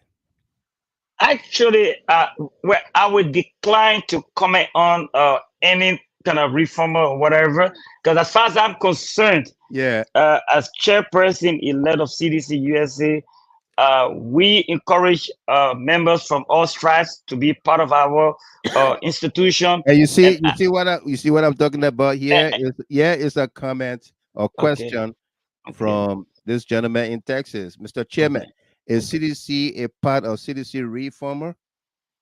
All right. So just to, like I say, I'm a firm believer of the notion or the doctrine that politics is a game of inclusion, not exclusion. Right. I would do everything humanly possible to get as many people as we possibly can to form part of CDC USA. Right. But there is no arrangement in CDC USA that has to do with anything called reformer. Like I said, there might be a group of friends who will put themselves together and call themselves whatever name they can. We don't have control over that. Anybody can call themselves any kind of name. But as far as CDC USA bylaws are concerned, as far as CDC USA Constitution is concerned, there's nothing, none whatsoever, that is in our Constitution that has to do with anything called CDC reformer. So no, the answer to that question is no. There's nothing called CDC reformers. So like I say again, there might be a group of friends who put themselves together and they label themselves to be CDC reformer. But we do not recognize any group called CDC reformer. We do not do business. CDC USA do not do business with any group called CDC reformers. We might be able to do business with individuals, member of that particular, whatever that group is. We might be able to do a business with individuals who are part of that group, because I honestly know fully well that there are people in that group who are strong members of the CDC, and we cannot deny that they are, and we can't question the loyalty to the institution. Okay, but as far as no former is concerned, let me make one major announcement here. I see those friends that are organizing themselves to go for a party in Iowa. I see that they are calling me. I am not going to entertain any calls or call from anybody who have been promoting the CDC reformer tonight. I'm not going to do that. If you want to come on the show, we can invite you another time. But I'm not going to take any call from a Prince Sherry or Mana George. Just follow the show. And then if you want to come, you can call on me. After that, we're going to bring you on the show and ask you all the hard questions, okay? Like the chairman rightly stated, politics is a game of inclusion, a game of numbers. But you don't entertain the division that you guys are preaching. Yeah, there's nothing like CDC reformer, and I understand that. And we all saw the convention that brought YAHAYA TALATA Sharif to the limelight. Okay, and I don't. I don't. Yeah, go ahead. Yeah, it's a game of look. Look, we have a lot on our plates. The Liberian people are struggling. Right. We have a government that does not respect the rule of law in our country. We should focus our energy on exposing that particular government that we have, Joseph Barker's government. All of the things they are inflicting, the pains they are inflicting on the people in our country. People, yeah. Look, let me tell you this, Mr. Gilman. I received a call from an old a lady from Liberia pleading that she cannot afford to send her grandchildren to school because her son was working and the son got fired by Joseph Barker's government. Yeah. So now the son does not have any means of getting money to send the kids to school. The grandmother was doing business. She's old. She can't send the children to school. Look what is happening in Monrovia. The nurses and doctors, they are planning to go on strike because their benefits. Look at the University of Liberia. Our young people want to go to school. They cannot go to school because Joseph Barker is trying to hijack everything in our country. Look, somebody was talking about ultra virus. How you call it when the speaker said ultra virus today? People who claim to be well educated. Yeah. People who claim to be well educated, they have amassed a lot of degrees, but cannot understand and do not understand, don't know what ultravirus means. Yeah. And some will come and tell us, say, the Supreme Court was not clear enough in articulating their opinion. That is a complete lie. It is. Those people are represented by, I come with Mr. Graham, those people are represented by learned, lawyers, legal luminaries. They are represented by those people. So when they're talking to those people, they talk to them in legal terms. They know exactly what ultravirus means. It means whatever you did, it was illegal. You did not have the power to do them, and you don't have the authority to do it. The Supreme Court said everything that happened, Article 33 and 49, right? They have to do with the speaker. Any sitting, the host, whether minority, well, let me put it in simple English. Whether the plenty people sitting, whether that the rebel then that call themselves the 43 rebels sitting, whether that the few law-abiding representatives sitting, they must be presided by the Speaker of the House. Only if the Speaker is not available or the Speaker asks the Deputy Speaker to proxy for him, then the deputy, somebody else can be presiding over that thing. But if that is not done, anything that is done, that thing is illegal. Those that did it, they don't have the authority to do it, so that is considered null and void. So people are clear. And then you have people here want to come and play with other people's intelligence. So we have so much to be fighting in that country, then going at one another here seditions. We should be encouraging one another to rebuild our party. We are in the process of recalibrating our party. We are encouraging more people to come and form ranks with us so we can move our party forward. So come 2029, we can be in a better position to resume what we usually do in our country. That is the leadership, to recapture the leadership through the ballot box. But if we start going after one another, calling people names and saying this person is not legal, this person is doing this, I think we're wasting our time. And this administration, and the good thing about it, Mr. Gilman, this administration has people who are really committed to moving CDC forward. Absolutely. We are not being distracted by anybody's opinions. We are not being distracted by these naysayers, people who go and say these people are not legal, because we know we were elected through legal means. We follow the rightful procedure to be elected. So my administration, starting from my DCA, Mr. Donald Tony, my DCO, Vera Okan Davis, my financial secretary, Solomon Tony, and my treasurer, the lady from Minnesota, Koffa Mamite, and we got a youth chair, one of our energetic young lady here called Alita Bam. Alita Bam, my Yeah, Alita, then we got Falonja Koffa Brett, who is the women's league chair. And then we have our dynamic secretary, hardworking secretary, Vabazakin. We all know him here. Yeah. And then we have Rebecca Sayer, who is our chaplain. So we have a dynamic team that is willing to move CDC forward.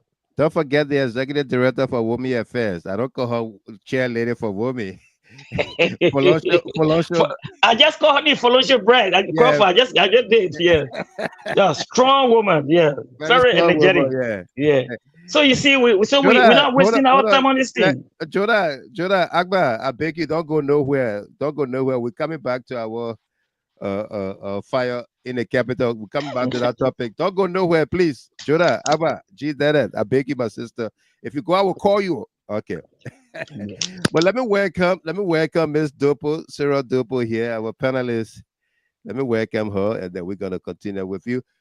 People are concerned, Talata, be thinking about your responses about the Christmas party. People are saying that they are not aware. I don't know, y'all just did it in the chat room. I know about it and all of that, but people are saying they're not aware. You're gonna speak up on that later on. Okay. Miss Dopo, welcome. How you doing? I'm good, Mr. Gamer. Thank you so much for the platform tonight. And also I want to say hi to the chairman there. Yeah. CDC USA. I want to say thank you and thank you for coming on. Thank you so much. Following the discussion. Absolutely. Thank you there, Ms. Dopo. Always coming on once you have time. So Talata, speak to us about the Christmas party. When is it and how all right, so is it being organized? Yeah, first of all, I want to apologize to most of our followers and our sympathizers and members. But we set up a committee, a Christmas committee, and that committee is headed by our DCO. Because we wanted the committee to be so powerful, we had to take our DCO to chair this committee. And the committee is comprised of some strong members of the CDC.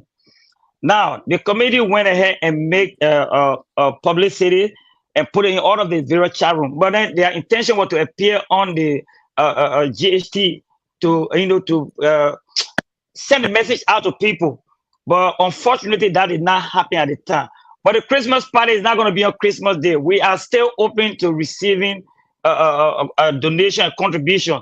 But the batch of money we sent there was collected actually was 2,800, and we sent 2,700. The rest of it was used to sending fee and other things.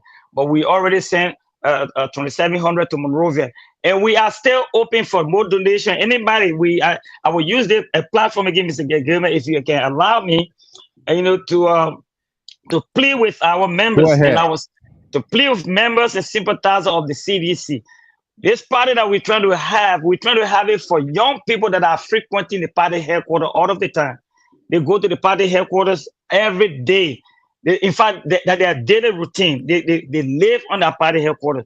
So this time around, we say, you know what? These guys and girls come here all the time. Our parties in here. So let's do something for them from the diaspora. So that where the idea came from, so we can do this Christmas party. So it's going to be either right after the Christmas, because it's not going to be on Christmas Day. Right. So and then now we are coordinating the global chair. Gave for two people that we are coordinating with Napolita Way and this Wisse girl, okay? The lady called Wisse, her last name is Wisse. All right, Famata Wisse, I'm sorry. Famata Wisse and Polita Way are the one that are coordinating with the planning committee here. Who appointed those people to work with you? The chair, the global chairman appointed those people to work with us. You mean Janga Kowo? Chemeko, yes, they appointed those people to work with us. So we are coordinating and collaborating with those people. So because we wrote them and told them our intention of having this thing, and it was welcomed by the entire party membership. And then we also asked them that we can't just be here and then hosting party or whatever. We don't know, some of the things, some of the happenings on the ground. So they were excited, and then they asked those beautiful women, those two hard-working ladies, to work with us, and they are working with the committee. Again, I want to use this platform to ask you, if you want to make any donation, you can do it through Mr. Gilman. Mr. Gilman will let it reach to us. Please, we are begging, we still need, because there are a lot of people that go to the party headquarters, 2,700. I may not be able to do it, but it's something that we started, and we are open to other people to make donation. Today, if you get viral, I will put the information to the GHT page. A very account information will be there, and you can also send a donation to Mr. Gilman. He will reach it to us. Thank you. And if you want to send to me, you must put there for CDC USA. Christmas party, yeah. Christmas party. If you not put it there, they're coming for Jide Hato. There you go. Thank you. Let me ask you this. I'm shocked to hear that the national in Liberia, led by Janga Kowo, appointed 2 people to work with you. But people are trending on here that you're not the chairman for CDC USA. So why didn't that's a full endorsement, in fact, to endorse your program as a way and means to give back. That's a full endorsement. How do you respond to that? Look, Mr. Gilmer, we like I said, we have some very important things, to juggle through. To be honest with you, I do not lose sleep on people's opinion about me. I don't lose sleep for those things. As far as we are concerned, as the newly elected leadership, we just want to do the job we're elected to do. Because look, there is a saying that if you are on your way to the market and then you want to turn around, all the dogs that were back at you, you want to throw rock at them, you will not go to where you want to go. No, you're so not. people can label me or my administration whatever way they want. We know fully well we were duly elected by the members of the CDC USA. So anybody has, different opinion, that's their business to juggle with. That will not bother us and that will not deter us from doing anything. And look, this is not a competition between someone wanting to be leader or this person recognize you or this person no, that we don't play to that thing. That thing, if you want to infantile the discourse, then you engage in those kind of things. But for us, we believe in working. Yeah. Working at time? You want to infantile, you want to get the children doing something. Yeah, if you want to infantile the discourse, then you do that. But we not offer that stuff. We offer working for the purpose of moving CDC forward. And we encourage all of our brothers who have dissenting views. Look, we are open to dialogue. Whatever you believe that is not right, come and sit with us and we can discuss and find a common ground. But we are not going to engage people on social media to say you come and attack or we're attacking. But no, leaders don't do that. People who want recognition are the one who will do stuff like that. But so we don't play around with those things. Right. Well, Ms. Dopo, any question for the gentleman, the distinguished gentleman? I just want to say thank you so much, Mr. Chairman. And it's not actually question. It's just like to all of you guys to see reason to prevail to work together. I don't think the division or whatever, someone, whoever it is that is trying to portray is necessary at this time. The party is huge. The party has a lot to do in order to bring everybody back together. So it's time that you guys focus on uniting.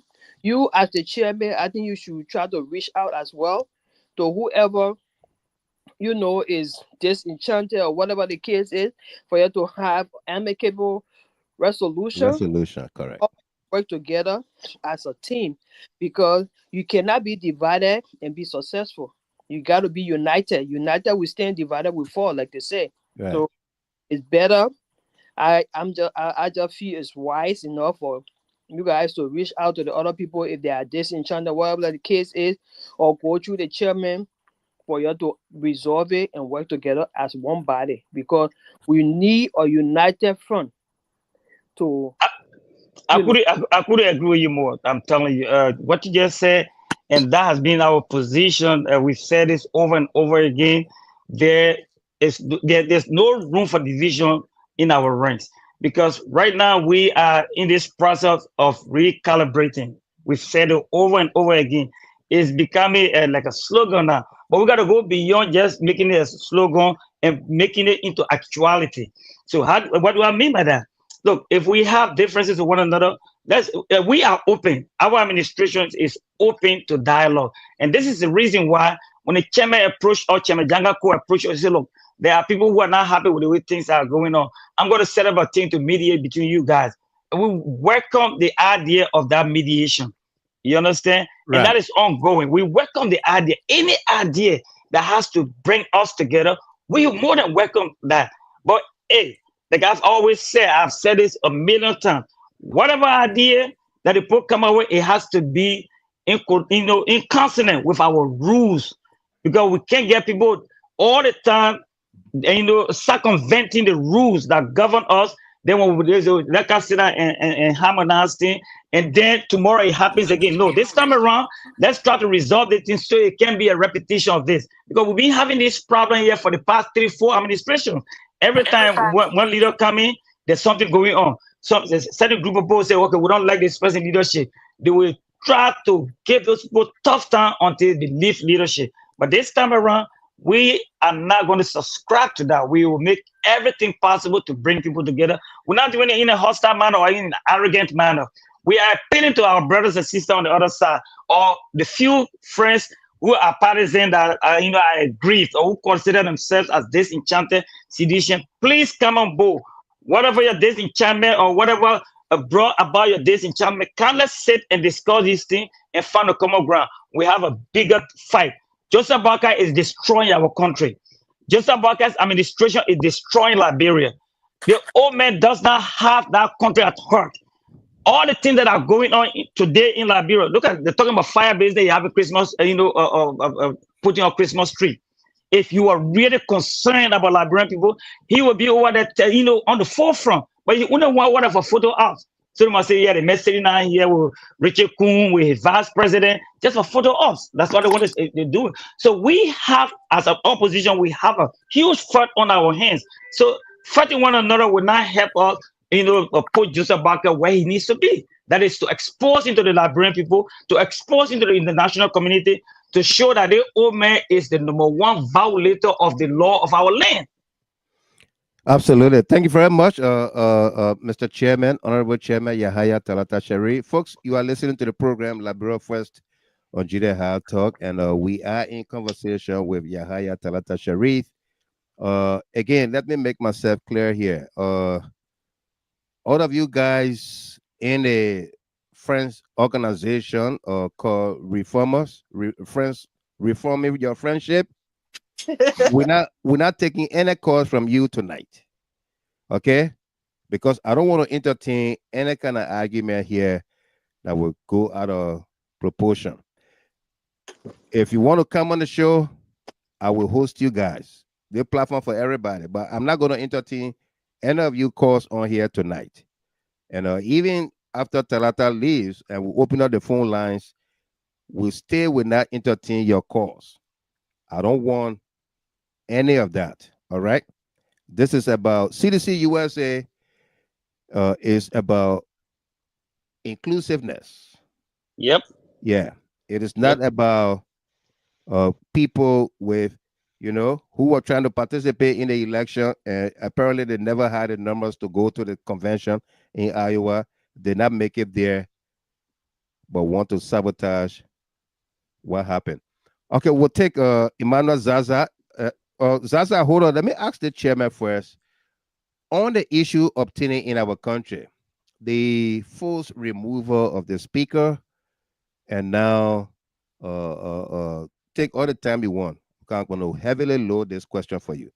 The forced removal of the speaker, the bribery, almost $4 million now being used, taxpayer dollars, to remove the speaker, the burning of the Capitol, the mass arrest of protesters, including your friend and brother, our friend and brother, Siku Kalasco Demaro, the whole 9 years. Let's get a CDC USA response to all of this. Well, as you may have known, we when the whole I saw your position statement. I saw your position. Okay, yeah, we sent a strong position statement. Yeah, and we expressed to the Liberian people, or try to expose the disingenuity of the. My man, yeah. hold on 1 second. You talk about infantile conversation and all of that discourse, and now you're talking about disingenuity again. Yeah, the people say they're not genuine to the Liberian people. The people say, well, my nigga man, no, boy. but I'm just thinking, just the fact that the disingenuity on the part of Joseph Boakai is being exemplified into the Liberian people.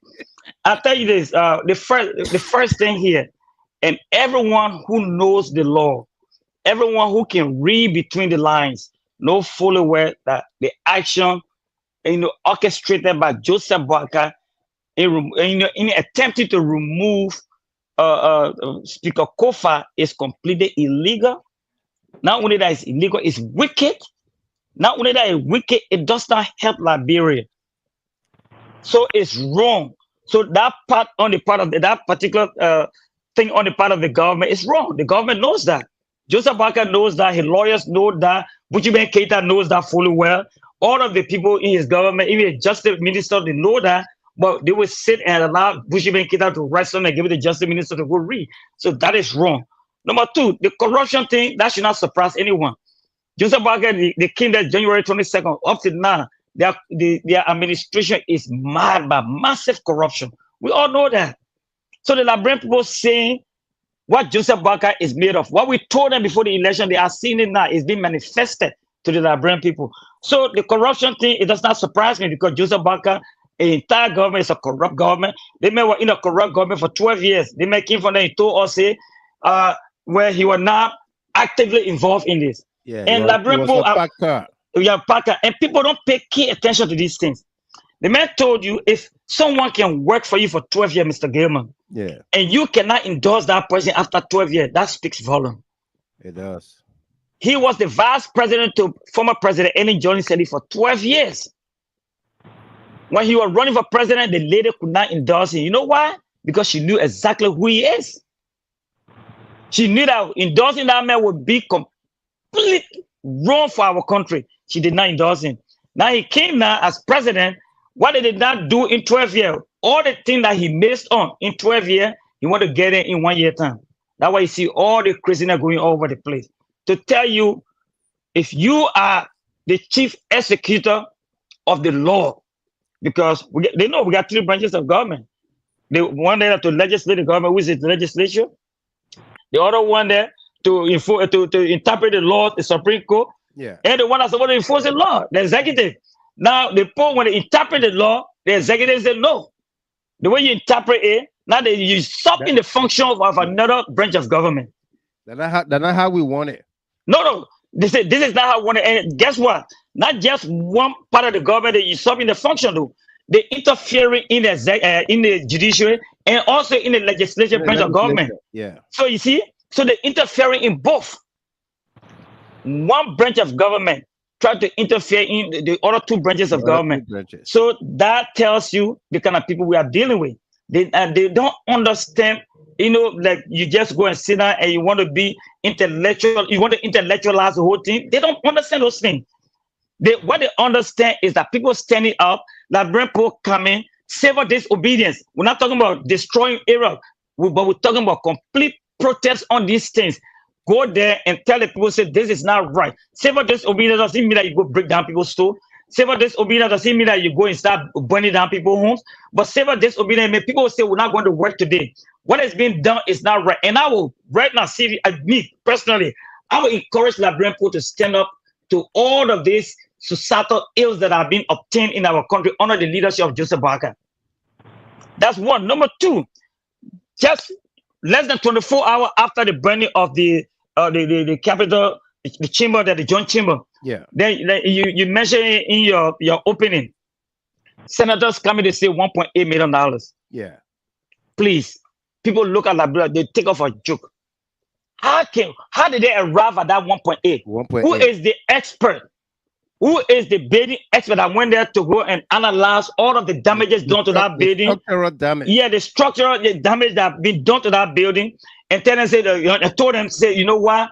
The structural damage that is done to the building, to repair this building, we need initial payment of 1.8 million, or we need 1.8 million to do that. Where did they come from with that particular figure? So it tells you that the people were already prepared. How can you be in control of security of the capital? You get the police in complete control. In fact, they were beating lawmakers to get them out of that place. Get them out, yeah. The police director, the IG, bragged that the national police is in complete control of the facility. Yeah. Then that place going to burn. Then you want to tell, or you start calling the chairs not burn. Yeah, the chairs. We're coming to the chair. Then you want to come to, you say, Safogo said, we'll burn this place. Now they're trying to find scapegoat now. Yeah. So they're trying to find scapegoat and come with these kind of lame excuses. And then the next thing, you got two chairs there, and the guy you play his video, you can tell that he completely disoriented in that video because he didn't know what to say. In fact, you are looking for support from the journalists, and you saw they one, and then. No, your answer yes. So what no, these people are not truthful. Liberia, it was a mistake. It was a huge mistake made by Liberian people to elect Joseph Boakai and a gang of criminals that are over there that are extorting the resources of that nation, Liberia. Liberian people need to stand up. The opposition party need to come together. This is not just CDC's fight. This is the entire Liberian people's fight. Because you know what? The average Liberian are the one that are struggling. The average mom order is the one that can't send her kid to school. Right. The average father over there that's working, they're talking about will be paying government official government worker $150. You got people that are getting $20,000 monthly salary. $20,000. Then you giving somebody $150, you make the acting like you're giving them the whole world. The fire service budget, the whole 1 year budget, the Patrick Hano that's the reason why you saw the fire service boss going there in proposed suit. You saw the man there? The man, fire service boss going to where they get fire, he go to proposed suit. Yeah. So can you imagine? Let me put it up. So these people take Liberians for joke. Proposed suit. So I will urge all my fellow Liberians, all those under the sound of my voice. Look, we need to speak out. You don't have to be affiliated with a political party. As long as you are a Liberian, where many Liberians, you need to speak out on societal ills. These people came to say we're rescuing people. Oh, you see, now you put the video of it. You see, that's the fire service chief. The man going there to say. So the whole thing was. They make you play Tabala, my man. Man, don't ask about Tabala. But I tell you what. This shows that the whole thing was concocted. This thing was it was just something that they put together. Okay, Eric Passaway is enjoying you here tonight. Eric, he just used another word just now, concocted. Eric, my boy, don't mind Eric. Eric, Ohio, right? Eric, my boy. No, in North Carolina. In North Carolina, I'm sorry. Yeah, in Charlotte, North Carolina. I'm sorry. Yeah, Eric Passaway, my boy. Yeah, but let's just be honest here. These people are not doing the Liberian people any favor. No. They're doing more harm to the Liberian people than the Liberian people have ever anticipated from this government. They came in as rescuers. That's the name they use. They say rescue. They got rescue. They have some people calling rescue aunt, rescue cousin, rescue man, rescue pa, all that stuff. They were using the Liberian people to come and enrich themselves. Today, the very few that are opportune to have jobs, they will go around defending this government. But the overwhelming majority of people that voted for the government today, you tell them to go to the election place there and go vote, they will not vote for Joseph Boakai. Because the old man have shown that he is not even in control of his government. There are a lot of things that are happening under his watch that he appear completely oblivion to, like he doesn't even know what's going on. No. Yeah, so we have to speak up. We can't allow these people to come and destroy our country. Well, it was just look, they went to burn the Boakai, the journalists, because they believe that the man had a divergent view. Yeah. Different view from what they have. They went to burn the man's car. So these are the kind of people. They said people that were murdering people during the CDC regime. But today, almost on a daily basis, people are being killed. And no one knows what happened to these people. They went to arrested Sekou Kalasco Damaro for exercising his constitutional right. Yeah. Can you imagine that? Absolutely. Under George Weah, when the people were protesting, police fed them and gave them water to drink. You could not see people being wounded this way. But under the administration, they had to go arrest peaceful protesters. Yeah. Sekou Damaro, in fact, he was standing there. They do anything. Not only him, all those people that were arrested, they did not do anything. They were not engaged in violence. They went there to peacefully assemble, like they say, peacefully assemble. Okay, they peacefully assemble at the Capitol, and because they could not stand that particular, visual, so what they decided to do is let's arrest the people and make it look that they came You know, they're charging somebody with terrorism and all that stuff. Terrorism on what ground? So when you exercise your franchise, your constitutional rights in Liberia, then that means you're a terrorist. So this government is coming with a lot of things. And like I said, I will continue to say that. And I know many Liberians are saying this. This old man disappointed those that supported him. Some of us that did not support him, he vindicated us because what we said and what he doing. Absolutely. We said, yeah, he vindicated us because we said the old man was coming down a corrupt old man. They said they made a straightforward man. They made sincere. They made a 49-year experience. The 49-year experience don't show nothing. It shows to me that maybe you get 1 year experience or even less than 1 year experience. So I will stop there so far and then hopefully take another question. Thank you very much. And speaking of the walking encyclopedia, Abraham Conner, I've just arrived on the scene here. I believe he's been following. Abi, the people are calling on you to come and join TALATA because TALATA is he's not playing with the conversation here tonight. And Eric Passaway is enjoying it. Eric. Yeah. All right. So welcome to you there, Abi. Good to see you. And Ambassador Saros Momo Samula, awesome interaction with Comrade Chairman-elect. No doubt, no doubt. Thank you, sir. Yeah. And can I just say something quick? Yeah, that's the former Secretary General. The former Secretary General, he's a powerful man. Saros Samula. I was, for 2005, being a sedition, but to really hold my hand, and I must say this on this platform, to hold my hand and say, look, comrade, I know what you can do, and I want you to work with me in CDC USA and Pennsylvania chapter. It was Saros Samula. He the same person that came to me and said, comrade, I know what you can do. I want you to run for the chairmanship of CDC PA chapter. This Samula guy. So ever since then, we have a cordial working relationship. He's a very intelligent young man who is strongly in support of CDC, and he left for here to go to Liberia. You were there with him, right? During the election. Oh, we got on the flight together. Okay. From Chicago to Brussels to Monrovia. Well, we're on the flight together September 19, September 18 to 19. Yeah. He's a powerful brother. Thank you, comrade. No doubt. Saros Samula, welcome to you there, young brother. Good to see you here. And Sam Riggs, Mr. Gamer, this guy is my Belema brother. Yeah, Belema, Bushra Island. Bushra Island. Yeah. Yeah. For the back of Semenco. Semenco, there you go. My horse, in fact, our horse, right back of Semenco there, yeah. Yeah. Yeah. And so, I don't know, Roland Clinton said, Mr. Gamer, the fire was set up because the president doesn't have a message for the Liberian people. There you go. With two speakers. Yeah. 2 speakers. No DJ. and Mr. Gamer, you see the funny thing about it? What the brother said right now, I'm not going to cast all the blame on them to say they caused the fire because I don't have that. I'm not going to be like them, or we're not going to be like them.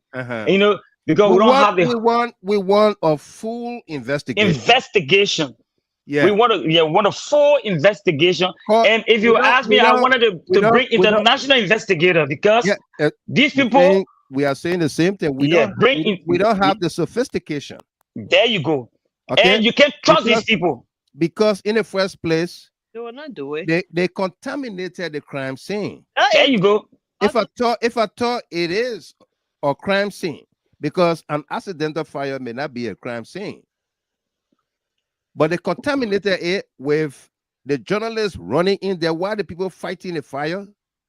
Then friendly journalists. Yeah, when you say you gotta distinguish, you say friendly journalists, friendly because they were not allowed. Yeah, there you go. They didn't allow every camera in there.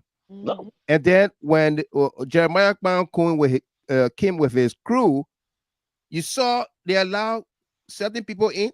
Yeah, certain people did not go in. Whole host of people went in there, tampering, contaminating with the crime scene. Yep. Okay. Yep. And then they remove to crown it up, 2 chairs were taken from there that didn't get burned. Surface at the at the city hall today. That is so magical. Yeah. That is so magical. And they don't have any defense for that. So then now they will come and say, oh, we had it in some kind of room downstairs. We had to take it from there. We put so look, lies upon lies upon lies. And Liberian people understand, to be honest with you. Liberian people understand. It's just that some of our compatriots, our fellow Liberians, they don't have the means. They want to speak out, but they are afraid because you know what? Yeah. They believe that the country is hard. People are struggling. So I want you before we open up the telephone lines here. I want to speak to this post by Mo Ali. And this was just a day. It was he did a post as the protest was going on. Yep. And said it's gonna be a watershed news tomorrow. Oh, watershed. Watershed news tomorrow. And then they fired the water and sewer truck were there with water shedding waters on the Capitol building. So what are they? Suspect. Yeah. Suspect. Okay. What kind of suspect? What kind suspect? Of as a suspect. Yeah. What kind of suspect? Suspect. No, but I'll tell you what. If you would go and call somebody, say the person is in the person of interest, because on the floor, the person will make a political statement on the floor, on the hot floor. Yeah. And this person we all know is a passionate person. When he speaks with passion. Yeah. This is how he speaks. And you understand? And you want to call that person for question. You say the person is a person of interest. And you got this kind of thing. It's going to be a watershed news tomorrow. And we saw fire and a lot of water was shared over there. What would you call the person to clarify this post? Exactly. Exactly, yeah. Oh, because he's an insider. Yeah. So in their opinion, insiders can be suspects because they all know exactly what they are up to. Right. And you understand? They only leaving the Liberian people in the dark.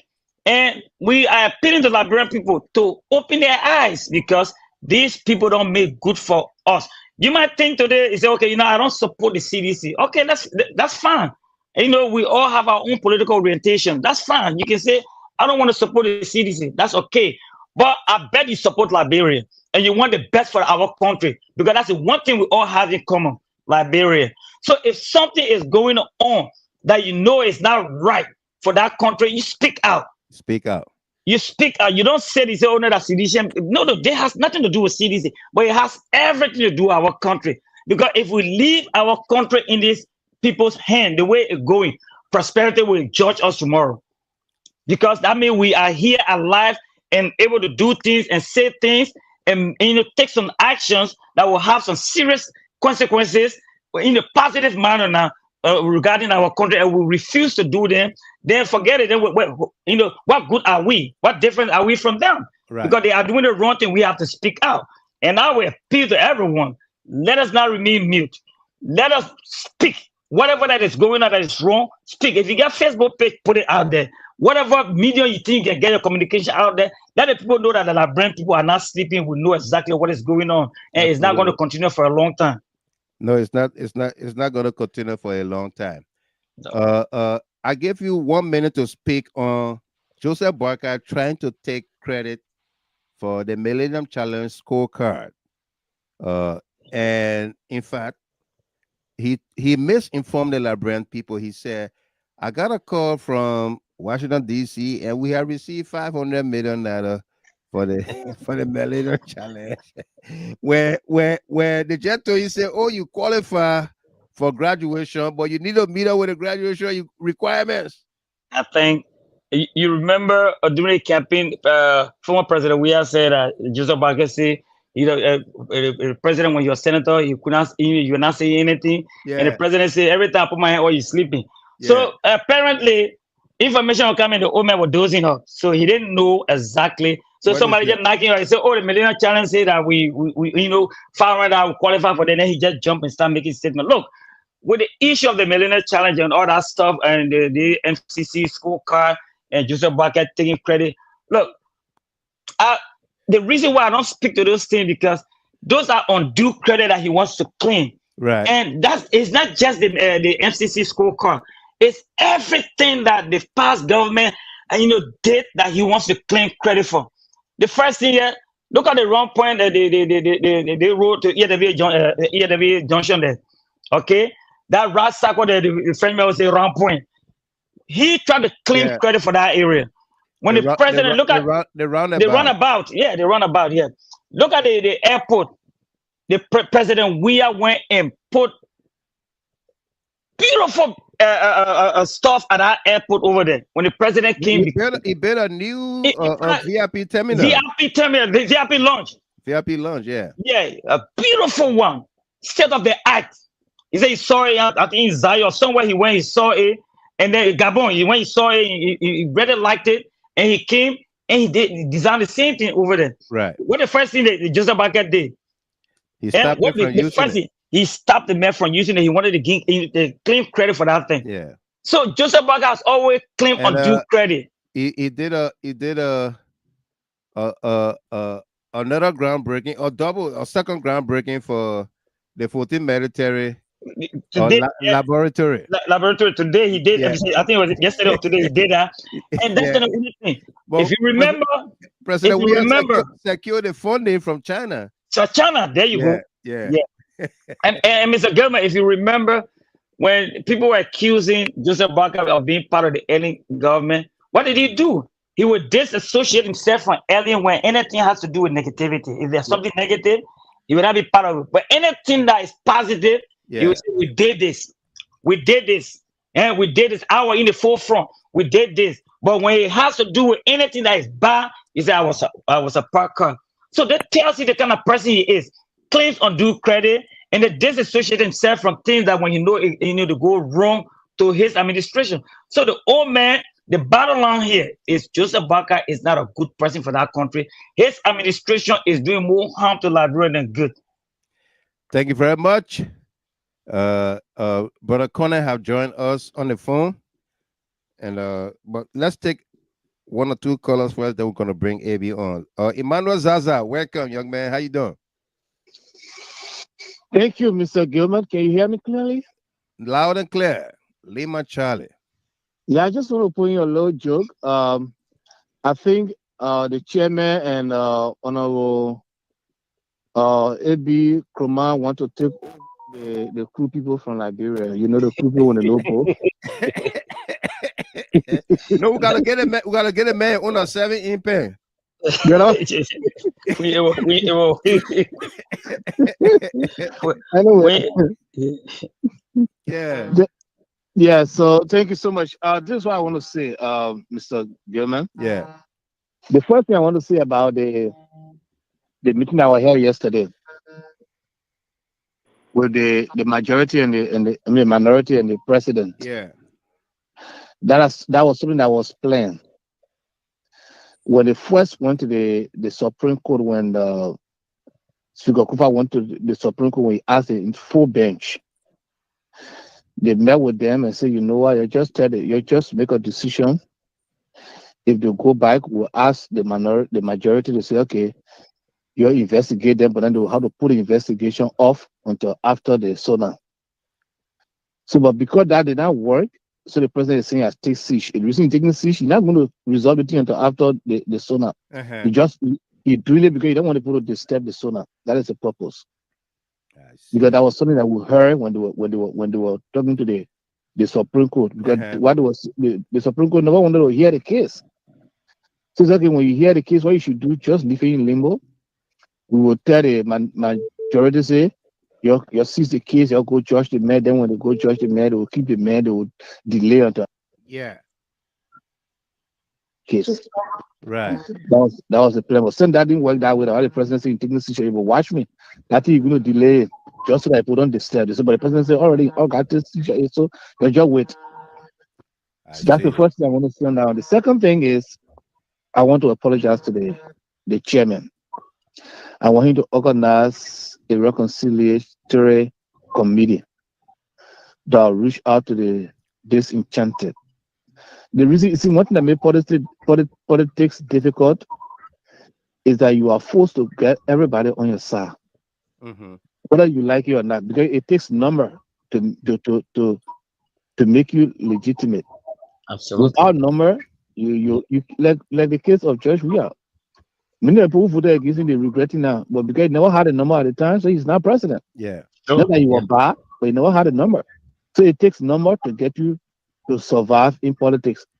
So having a position in the political party, like what the chairman is, it needs a number. So I'm apologizing to you to organize a committee. You're appealing to him. Yes, I'm appealing to him. I mean, The man took, no, I don't blame the man took all the book, all the words that were to that. Yeah, I forgot which one to use. I'm sorry. I wish one to use. So you can organize. I'm appealing to him to at least have a committee that will be responsible for that. Yeah. To reach out to the disenchanted, the water reform, the whatever. Thank you. Anyways, Zaza, thank you. That's the same disenchantment that caused CDC to lose the election today. Yeah. Right. Yeah. Let's bring Miss Howe, Felicia Howe from Louisville, Kentucky. Miss Howe, welcome. Yeah, hello, Mr. Gamer. Hello, welcome. How you doing? Good. Thank you for the show. Thank you so much. You're welcome. But you know what? The CDC people there, when they were having I don't know what they were having Iowa there. The convention. Right? Yeah. I wanted to go there. But when you go on Facebook, the argument among themselves, the flower. I said, hey, that is thing that I can buy my ticket to go over there. That's why I didn't go. Because for me, I'm a weird shit. That's tradition that is disenchanted that you just say. Every lady in the tradition in Liberia, we disenchanted and then it's there. When you get your house, you always angry at your children. Now how they wait for they can kind of house. That is disenchanted tradition and do it today will lose the election. That was I really love Georgia, but I'm not going to find a bunch of people that don't really care. Every lady they get they argue, you're in America, so you're not even get a right to go vote. For us to be together and sponsor those people there and help them with our late data, but they just fighting and want to say, what is that? Absolutely. That's why I didn't go there. Let me come put my small feet there. I got to see that I go. But now the way they make here to now. He's speaking busy there, you know, when we're on the chair, when somebody speaks busy in the paper, and they say, upper dwell. When the next speak busy to learn, I say, hey, what every year to learn before the other men are replacing? That's one thing. That's small thing. That's one thing. Hey, I'm going to say, put them on anymore. That's why you get the next speaking to learn. I know. The Indian and not forget about the story you started with, where the people they're burning the hall. How they will say they cheer them in the hall, in the building. The building burn, then they cheer not burn. The chair not burn. Everyone need investigation. Yeah. The people then our architect to say that they don't want to know all the books in the whole world. That they don't want blood every day. Yeah. What? How you want the planet or take the chair, they see that they like, they took it from in the building. All the things that they really care about, they take it from there. Before they set the building on fire. We don't need no medicine there to tell us. We don't need medicine there. That's common sense. Thank you very much, Miss Al. Thank you. Thank you. Now, let's see them there. Someone put a letter and say, thank you. Now, I move on the phone and start remembering. Why you never focus on the food for your better forget free soon? Talk some more. Talk some more. You're not letting laugh. I look at it. When you started, all right. Let me try it best. I got a few people in the state that really downhearted solution. When they were questioning the one that said that why we not even pay attention to the budget. Because when born Prince Sherry show the question the IG, you know what I said, no, I'm coming to send my money to that boy here, bunch of like rental IG. So, like y'all said, let me try it best and try to put them together. Because when la person disenchanted, they have to let you know that they disenchanted, they carry the 2029. So thank you, Papa. Thank you very much. Thank you so much, man. Yeah. Thank you. Let's take Fred on the WhatsApp line. And let me welcome first. How are you? Yeah, great. Welcome. Let me welcome Arthur Solo Senior watching from Caldwell, Monrovia. Solo Senior, welcome to you there. Say hi to your wife and family for me, okay? Yeah, go ahead, Freddie. Fred. Yeah, Mr. Gilman, how are you? I'm good. I'm good. Basically, I'm following the conversation. I hope you give me like a few minutes to give my thoughts on a couple of issues. So basically, I do agree with you that during the burning of the Capitol building, the investigator allowed the contamination of the site. Now, in criminal law, when you allow the contamination of the site, it makes it very, very difficult to prove the evidence in court. It's compromised. Exactly. So it is a who actually committed the crime. The second issue is that I think I learned based on the charges that are available is that they charge Mr. Sekou Kalasco with terrorism. It's also very difficult to prove terrorism because you need to prove all of the elements involved in that crime. That includes there must be an act of violence, there must be an intention, there must be all of this stuff. So I don't know how the government is going to arrive at that. But basically, I want to stick to the burning of the Capitol building. Right. And you know, in 2006, we had the same experience when the executive mansion burned. And because the executive mansion burned and the wisdom of the past government under Madam Salif, they thought to craft the Liberia Insurance Act. Now, that insurance act requires that both private citizens and public institutions ensure that their assets are insured. So you were saying in Liberia, if you own a motorcycle, for instance, you cannot ride a motorcycle if the motorcycle is not insured, it's not registered, and you do not have a helmet. That's a legal requirement. Right. There's also a requirement for all public institutions, whether it is the executive mansion, whether it is the Capitol building, and through the GSA, that they are responsible to insure all government assets. Currently, as I speak to you, the Capitol building was not insured. And if the Capitol building was not insured, it means that the executive abandoned that duty of care. They failed to act with diligence. Because if they had insured the Capitol building and had, for example, a fire content, it means that the Liberian people will not be paying additional funds to have the Capitol renovated. It will be the insurance company that will be assessing the gravity and the impact of the fire on the Capitol building. Correct. Yeah, we don't have that.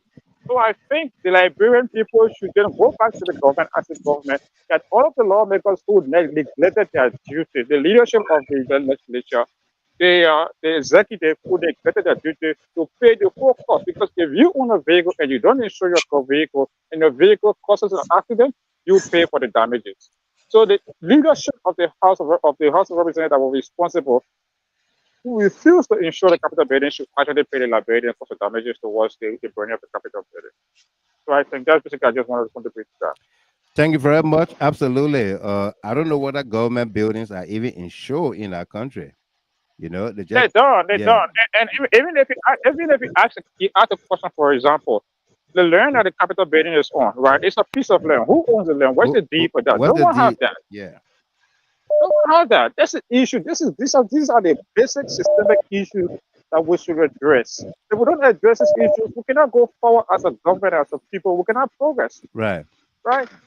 I think when people start to neglect their duty, it's not about being, I want to be a minister, I want to be a deputy minister, I want to be this. You must have the passion for the position you hold, and all of the records are in place. If tomorrow the government vehicle have an accident, there is no insurance. There's no all of these things is wrong. Right. It's wrong. You pass the law. You can't pass the law and allow the people to oblige the law, and you as a government failing to do that. That's wrong. Thank you very much, Fred. Thank you. And Arthur Solo Senior said he's absolutely right. I have to insure my Ford F-150 truck that I'm here in Monrovia using, paid in full for 6 months, paid insurance. And Abubakar Kamara said, my brother, thank you for your analysis. Absolutely. Let's go to Sis Mariah. Mama Mariah Nelson. Let the children play. Be sister. Yes, sir. Welcome. How you doing? Oh, thank God. To God be the glory. To God be all the glory. Yep. Yeah, we thank God for life. Like I say, we thank God. We come to the end of the year already. For me, I finished claiming a new year already on behalf of all of us. Amen. Amen. Family, yeah, you have to claim it. You have to claim it. And I want to say, thank Sis Mariah, I want you. Your cover. I want you. Let me make the announcement that you can cover it too in your comment. Okay. I just received Yahaya Talata Sharif. Yes, I'm here. Yeah, I just received $20 on the Zelle app from the Biggie Small Man, the man who gave $1 the other night. Eric passed away. Oh, thank you so much, Eric. I just received $20 from Eric passed away, and he said for CDC USA. Okay, thank you. Thank you, Eric. Yeah. Eric, thank you very much. Yeah. Thank you, Mr. Pastor. May God bless the work of your hands. Yeah. And I want to say thank you to Talata, our son and our chairman for CDC USA. Right. You know, like I always say, Mr. Gamer, anything in this world, God created us as human. Every human being got their calling. It's a sad thing when people fight for power and people will die for it. Yeah. Let me tell you, when God gave you something, he can empower you, Mr. Gamer. Absolutely. That's why I always use my late mother as an example. I don't be boasting, but when I look at the Liberia trouble since the war till now with the politics, that I don't use my mother as an example, then I got to know the goodness of God that some of us did not live in a war. We're not better than those people, but they had to die to make sacrifices for us to come this far where we have our children. All of us, you and all. Yeah. It tell you that when God gave you something, he said, when I bless you, I will sit you with king and queens.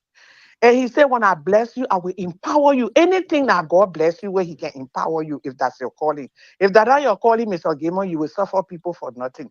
And that's why we're in now today with Omen Boakai. And this church, we are business. We're on platform. I will come on because I carry my grief. I will come on to be explaining as time go by to Liberia and to the children. Because we owe. My mother never entered school, Mr. Gamer, to all of you tonight. But when you go Liberia, you go rally time, my mother's name on the marble stone. That was going to be the first native woman that was going to lay in state. She funded Liberian Marketing Association. Yeah. Yes. Yeah. 1952. The first city mayor then was the late Nathan Ross. City mayor, Edwin Smythe then this. I was late girl, born 1952. Todmont took over 47. Yeah. We met at Capitol building there. You understand me? For the people then were fighting, I will go babe and get off tonight because it can be my heart, Mr. Gamer. Liberians, we got to believe in lie, and lie destroy our nation. We have divided, and you can't to stop the division. That's where we are. Why is SCDC must be fighting among themselves? This boy here, he the chairman. They disenchanted today, Judge, we are losing the election. Yeah. We went to DC, all lady like us in a cold. Those children there, they took money to find hotel for all they have. All lady like us in a cold. They take the money there and their girlfriend there. I had to make such a bunch of criminal. If you're fighting and Talanta for chairmanship, you disenchanted from 2023. You come again, you stay disenchanted. Boakai, they're dragging the country to the dream. The capital building, the top of the nation now move from there. Look at the people how they were sitting under that tree to the crime scene that they carry the president to sit down and see how they were looking. Yeah. Very, very stupid and disgraceful. It was bad for Liberia. Our whole president sitting to the crime scene, sitting now. Then the fire chief come with his two left feet, let me say, he wear hell about total informant suit. How can the fire chief come with total informant suit? What kind of suit? Total informant. For higher high. For higher high. They call it pro, we call it total informant. Yeah. Look at the Omen legs. That Omen look like somebody who can go do investigation. He can clear the first ladder. Eh? Here myself too, I was feed Ben. He sent me there, say he fired chief. That how fire chief address. Then you're behind your friend. Whatever you're doing, that George, we are your affecting. So if you love CDC, you love George, we are, you will not act like this. You will not act like this. No. You will not act like this. You understand me? You will not act like this.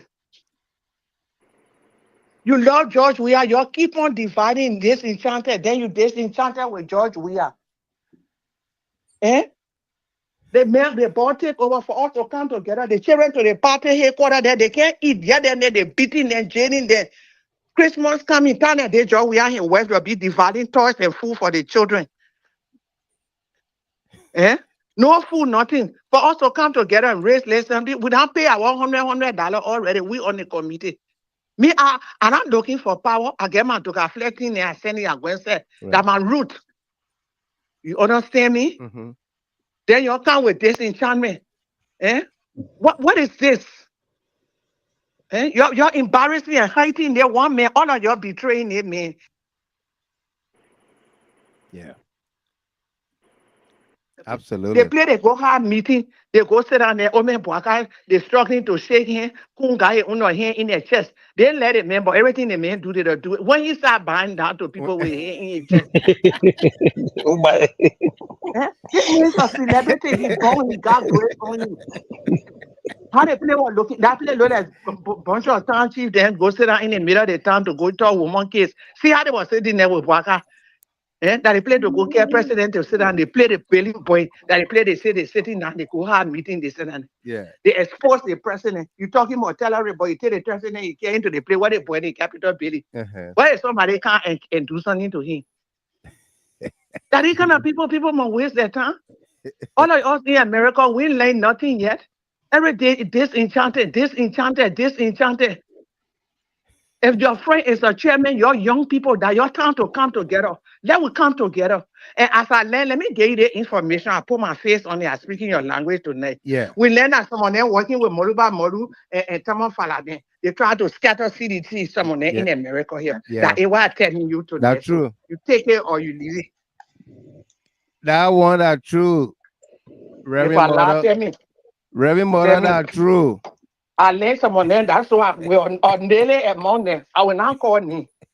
Pastor, Me know me. Pastor, that true. That one that true. I don't want them not lie, but they want that true. That one that true, Mother. Please, we're begging you. Anybody, anything where you get, please send the money. Right. We won't feed the people to the party headquarters. Even if they are not sedition, let them come eat because we got too much on your hand. Yeah. You understand me? Absolutely. Silent me concern. Yeah. When they ready, he not saying nothing. That's who the man is. But you know he's a heavyweight now. He is. Yes, he's a heavyweight. So true. He's a smooth operator. So That's true.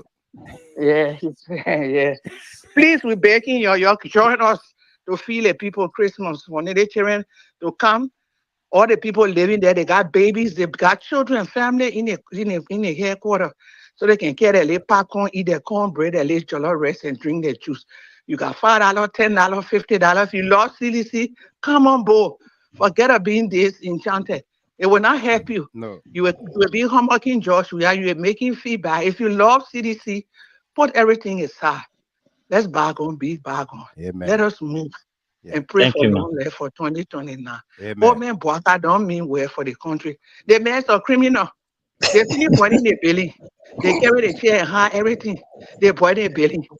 They boil their belly so that the same trade what they play with the mansion every year they were putting the mansion budget in the money in the budget to face the that job we have that to only one. So true. Yeah, So true. So thank Mother. you.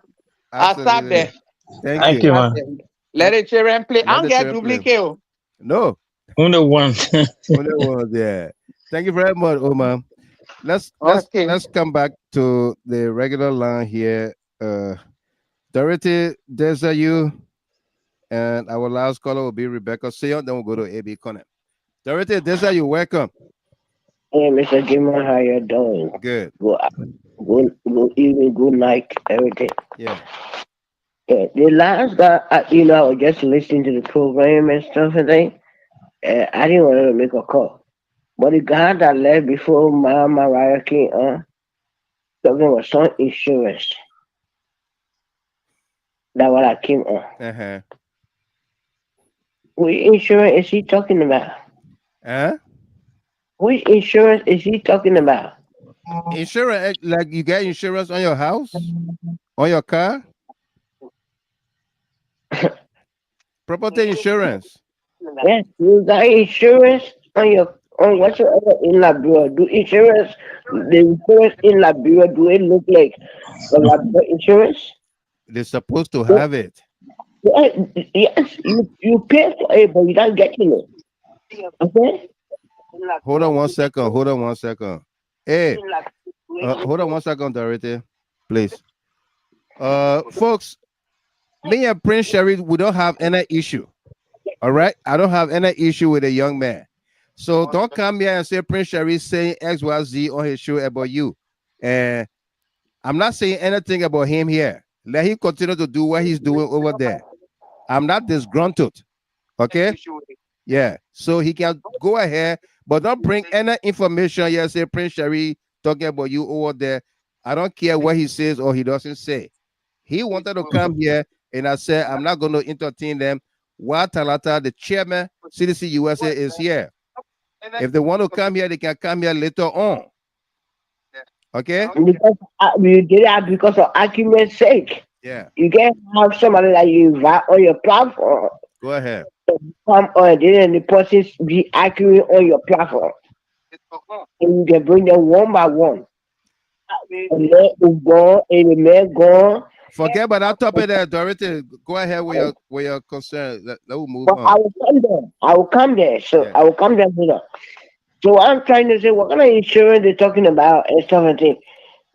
When they're building over there, when you got police and security and stuff, and they're building, because the only way the Boakai government can get anything, the UP government. Insurance they're talking about and stuff and things. Somebody get that line open. Somebody get that line open. For any Johnson Cheriton, the only way UP can survive is through NGOs.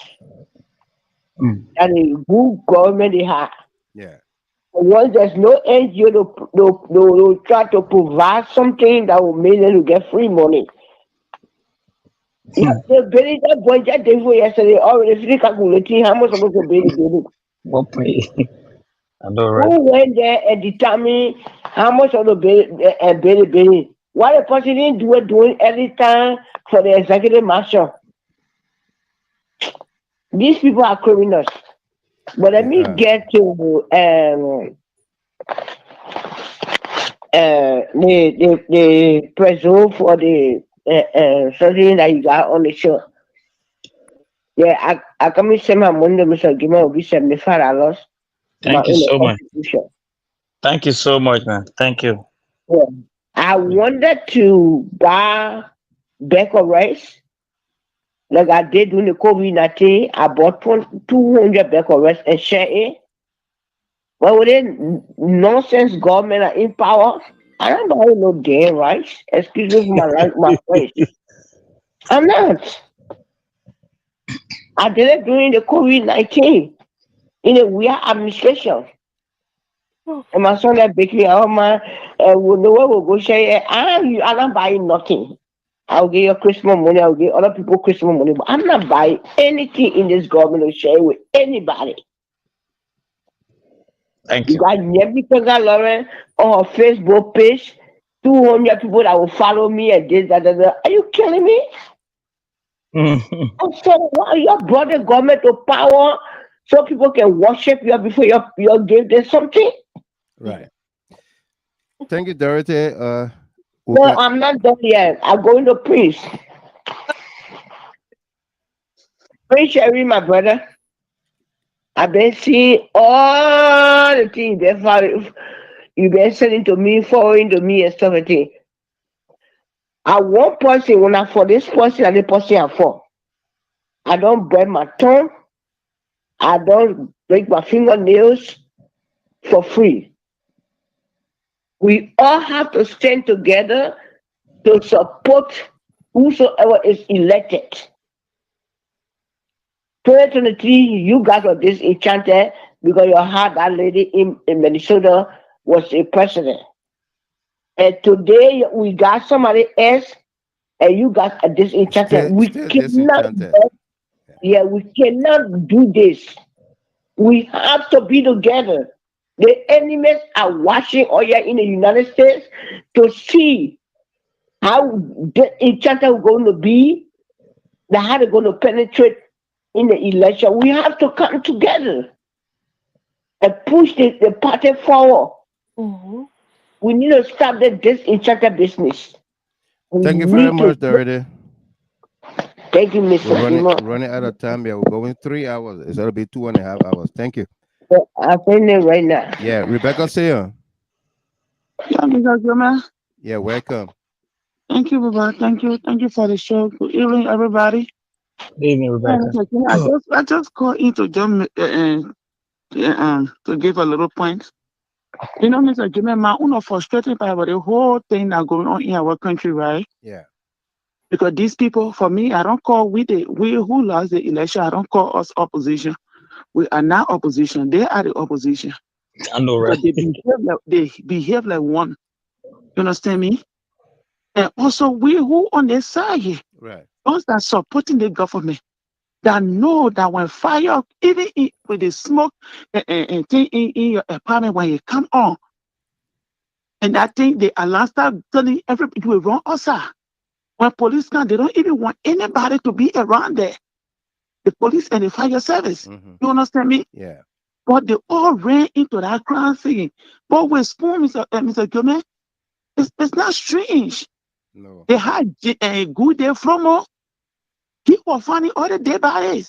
He was finding everywhere all the they say, everywhere they say dead body or somebody, he will be dead. He will be the first. You understand me? Yeah. So this is crazy. You hear me? Those people didn't want to set our house on fire for that money business. Then they all go sit down in the yard. Chairman TALATA, yes, I just like sent yesterday morning, I went to work. I just coming home almost 12 o'clock again. So, so in the morning, I will be doing my payment to Vero, my sister.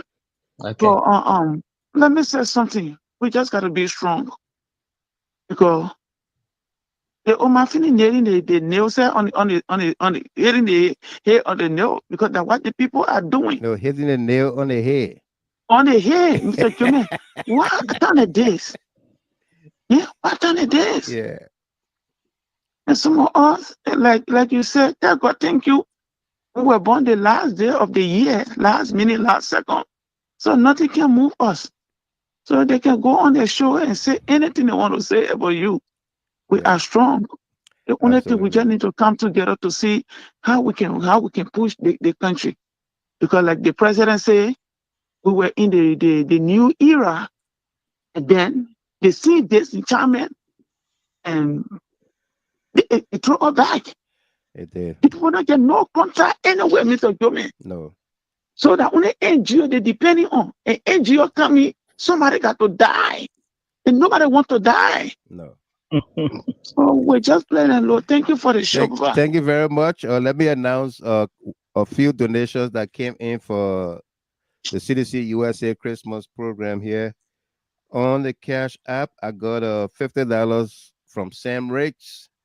Thank you, Sam. Yeah, $50 from Sam Riggs. On the Zelle, Emmanuel Payne, $25. Thank you, Emmanuel.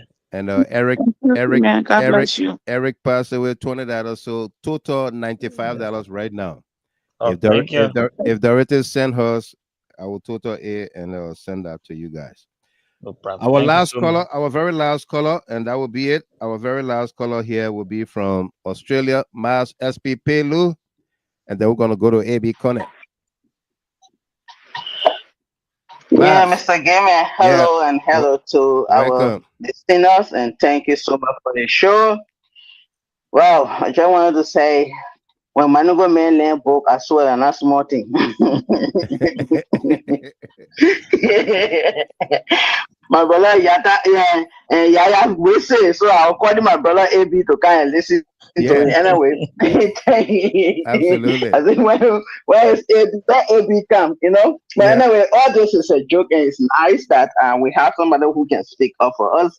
And when we want the person speaker, you know, it's just a joke that we all have that, you know. Right. But reality is, what is going on in Liberia?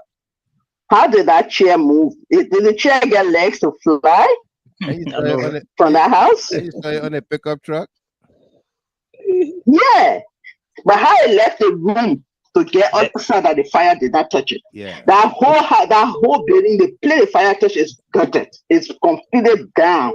And that guy who was talking, he cried yesterday like a baby. That why I told somebody he didn't cry because of that building. No. He cried because of a corruption money was in that building. Or his family passport and visa was in that building. They got burned. That's what he was crying for. Yeah. But not for the building. He might have left huge amount of money in that building that got burned. We will hear the story behind that he crying. We will. And then he comes and sit in that chair, and then sit down and he does not know what to say. He confused from Thursday to Tuesday. Okay, we agree. The chair came in on Tuesday, and Wednesday the place got burned. So the chair got moved from there on Tuesday. And then he said, I told the people to remove it and go keep it again. Already they will bring it back. Yeah. when he tell the people, yeah, you see, and you I told the maintenance.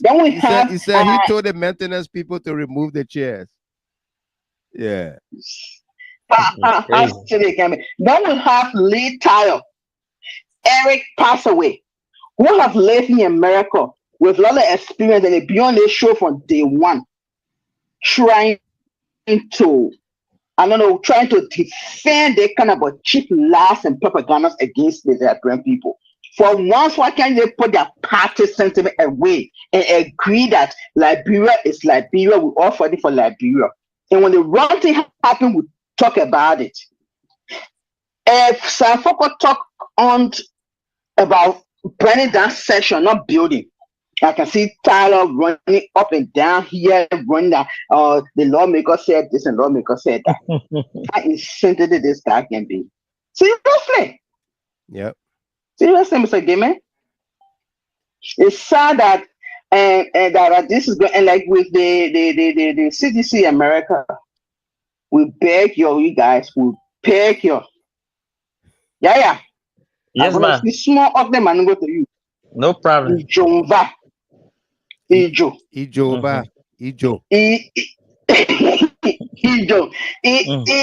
Iya CDC mo blind yoka.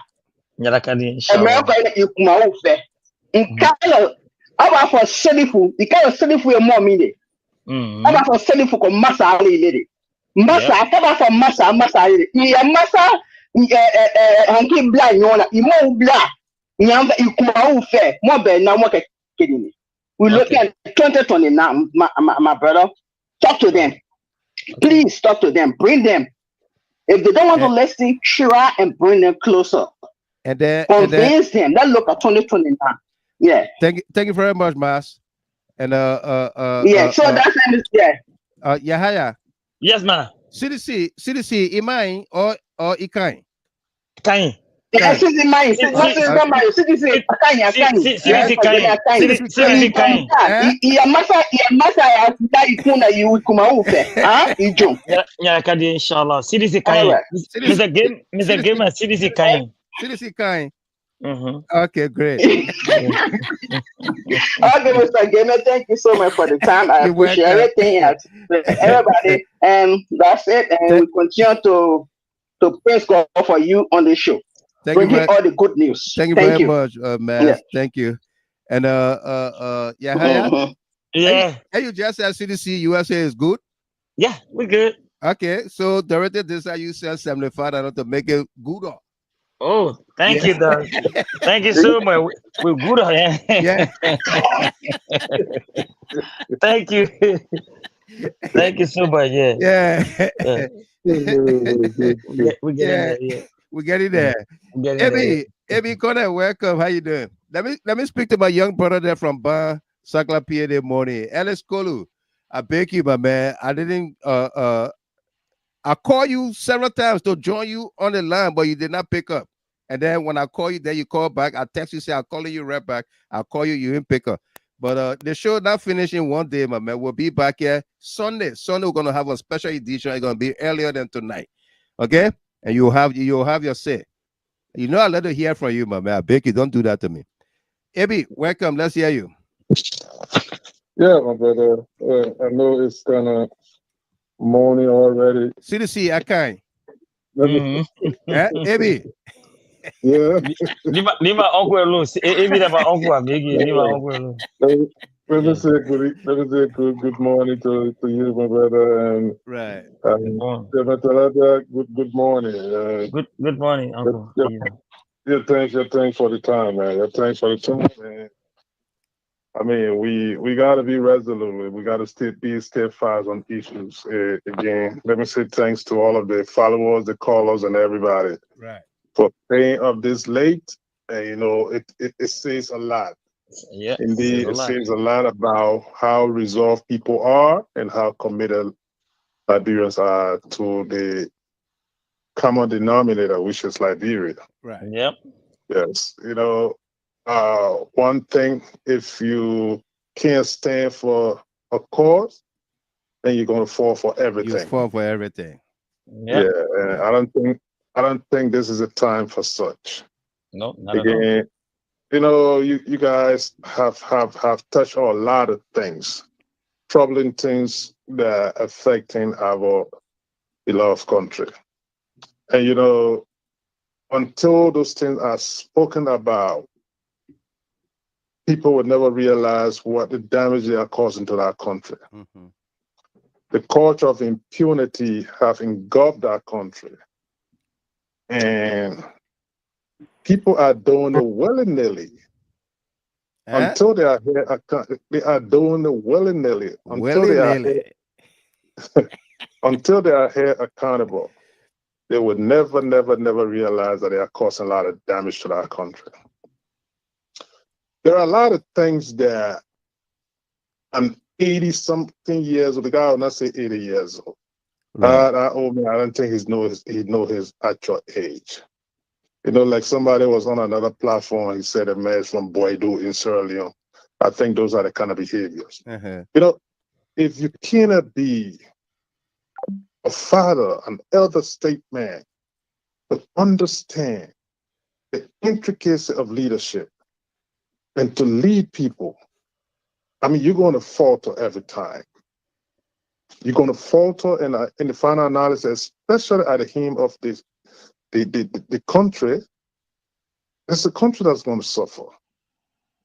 Because under your watch, ingratitude is something that everyone under my voice here tonight need to be very mindful of. Right. I have not seen any ingrate equal to President Boakai. Of everything that transpired, for this man to not even realize that people play a role in his well-being. I don't know when he's going to realize something. And I know you guys touch on the fire hazard at the Capitol building. Yeah. First and foremost, his reaction, that's a knee-jerk reaction. A president should not be in such a position to say those kind of things. You don't have the information readily available. No. The prudent thing when you get on such a scene is say, look, it's unfortunate for the nation, but we're going to do any and everything to make sure that whatever is responsible for this incident is brought to book. It's brought to book. And the baby will be rehabilitated. There you go. The poor people needs your fellow Liberians. What's going to happen if the findings come out that it was due to some electrical problem or some other things that was not orchestrated by an individual? Will you be apologetic to the country to tell them that, look, I misled you? Or are you vulgarity? Because I would classify that from the office of the presidency, that was very abusive. You don't do that. But again, that's what happened when you have a leader that is don't respect the office of the president. Leader? Yeah, can hear you.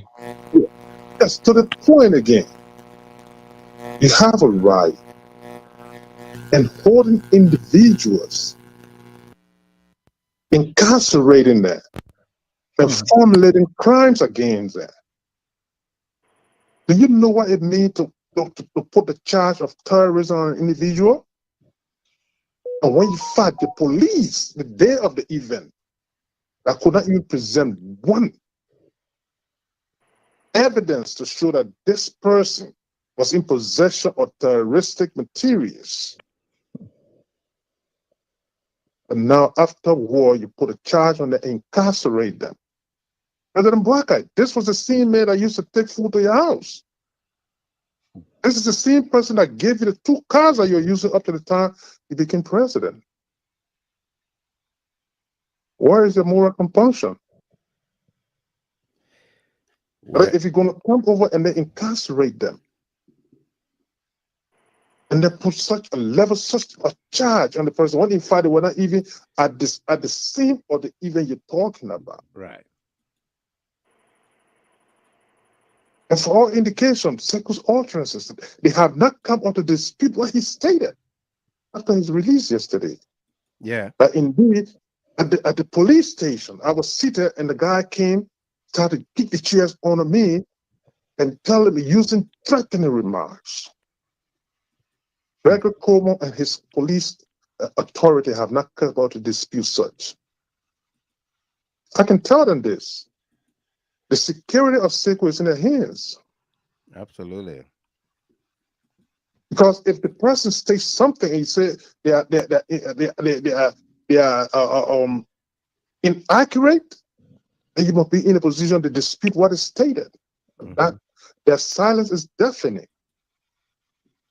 I know this is the country we have until every Liberian we resolved that indeed this country is not going to go in this direction, my brother. No.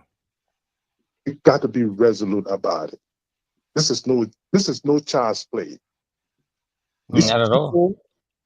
This is not a Liberia that I know. This is not a democracy that I have watched in Liberia. No. We grew up on a one-party system and then we live to see multi-party democracy in our country. We need to sustain it. We need to maintain it. We need to protect it. If we can't do that, it's going to be a problem. Right. This is no child's place. Boakai, President Boakai. I don't know, because of the orientation that he came through a military government, so he still have the mentality of the military leadership that he groomed him, because his first prominent position in government was under the military regime. Yeah. Sure. And you're standing there talking about, I don't care what they do, we're going to do. What do you mean by I don't care? You got to care, oh man. You got to care. Again, my brother, this is what we have. And then lastly, to close on this issue about the millennium. When you keep misleading the people, when you got nothing to grab onto, you're gonna feel your supporters and the electors misinformation. Let me tell you this. They refuse to read issues. Even Sierra Leone, the Millennium Compact that they benefited from, that thing started back in 2022 when they got reselected. Yeah. The process continue. And they got to be emphatic. The people are going to release money to you when you give them the specifics of what you're going to do. Sierra Leone got 2 things that our money is geared towards. And that's energy sufficiency, and of course, education. And that money got approved and signed on to June of this year, after they got approved in 2022. Right. That's when they started releasing. So to come and you gotta present your proposal with cost analysis constraints. Of the analysis. Yeah. And not only that, my brother. Constraints analysis, that's how they call it. Yes, and to further prepare you for such a money to be released, you got to be in good standing. Yeah. And the good standing one has to do with the rule of law and security of the people. Those are cardinal things that you got to sustain. If you can't sustain those things there's a likelihood that they could revoke it. Because let me tell you this, eligibility is not approval. In the United States, my brother, even at the state level and the federal levels, when you apply for a job, and then there are tests to take. When you pass that test, it puts you on the eligibility list. Yeah. When there are openings, they call you in for interview. Interviews. It doesn't mean that you get the job. Interview with S. Yes. Yes. If you're not fit or you don't pass that interview, you're definitely not going to get it. Despite the fact you're on the eligibility list. You're not going to get a job. So again, my brother, no time fast spent. Yeah. And let me say, Chairman TALATA, you know, you expanded a lot tonight because I kept hearing the calls and everything, and indeed you mesmerized the people tonight. So, as a chairman, kudos to you.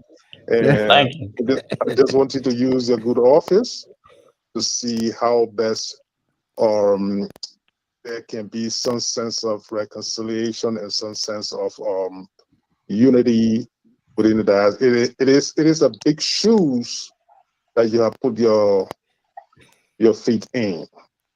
So you got to use that opportunity now to see how the hands can be extended. But indeed, you are the chairman. That needs to be respected. And this is no time for being disgruntled. This goes to all citizens and all those that believe in the cause of President Weah and the CDC. I think it's about time that they put aside that disgruntlement and then indeed try to come and join hands to see how best we can be in one accord for the forward march. This is no child's play. This is no child's play. Liberia, absolutely, it's not a child's play. Okay. So let me say thanks again for the time, and it's great to be here. Thank you very much, Brother Cornet and YAHAYA TALATA Sharif, the Honorable Chairman, CDC USA. Let me give you a total breakdown of monies that came in for your Christmas program here. On the Cash App, Sam Ricks did send $50. Beatrice Spear, $25. That's $75 on the Cash App. And on Zelle, Dorothy Desayu, $75. Emmanuel Payne, $25. And Eric Passaway, $20. Thank you. So $120 on Zelle and $75 on Cash App. So that's a total of $195. Thank you so much, sir. Yeah. So you have the final word. Miss Dopo, you want to say something before his final words? And that would do it. Thank you. I mean, Yeah. you said it all. I have nothing much to say but to concur with everything. Right. Hope that everybody will just fall in line and be peaceful and work together for the betterment of the party. Thank you, Mr. Chairman. Thank you. Yeah. Finally, I would just want to first of all say thank you so much for having us on your show tonight. The experience, to be honest, is great, and we hope to do this again. Hopefully on other issues, especially issues that have to do with our country, Liberia, and the bad governance system that is in our country right now. How we can approach as an opposition political party what we need to do, and some of the things we need to bring into the light. So hopefully I'll be here the next time so we can discuss some of those things on your platform, because it is a unique platform that we can expand on some of those things for our for the Liberian people to hear. Absolutely. That's one. The second part is regards to the CDC USA. And first of all, I want to thank those that make their generous contribution, and we are very excited for your contribution, and we'll also encourage other people to contribute. And whatever we get, the 100% goes to the people in Liberia to have their Christmas little get together, and they will be happy to see this is from our brothers and sisters from the diaspora. So we really appreciate this donation. And having said that, with regards to the CDC USA, we are open, and like I said, this is a big thing party. We appeal to all of our supporters and all those who are thinking the way we're thinking. Because I don't care whether a woman can born 2 children, you can get twins. they can all think differently. They would not all think the same way. And as I've said this over and over, if all of us thought the same way, then that means something fundamentally wrong with all of us. We have different views on issues. We approach issue in different manners and we take things in different way. Our reaction to issues will be completely different. We do not expect everyone's reactions to be the same. Having said that, so we will appeal to our supporters. Let us not engage in a sedition, regardless of what they say about our person, whether they insult us, they attack us, they say we are impersonating to be chair, we're not chair. Let's forget about all of those things. We have work to do. Let's disregard all of those things and let's encourage them to come together so we can all sit together and have a constructive dialogue and to see how best we can move our political party forward. Equally so, we would not tolerate anyone to sow division within our ranks. We will not do that. We'll be very firm in defending, we jealously defend the CDC USA. I can tell anybody that. And when I say jealously defending, it means the integrity of CDC USA. We'll not allow anybody to just divide us like that, in as much as we encourage people to come so we can form, forge ahead to moving our party forward. We have said a lot here today. It's late, so Mr. Gamer, again, I want to say thank you. And to all our supporters and non-supporters, please encourage other people to join ranks with us, join the CDC. If you're in the US, And, join the CDC USA. let me add one more. There you get another 1 minute to incorporate that. Sheikh B. Silla just sent $25. Oh, thank you, Sheikh Silla. Making the total $220 right now. Just sent $25 on Cash App.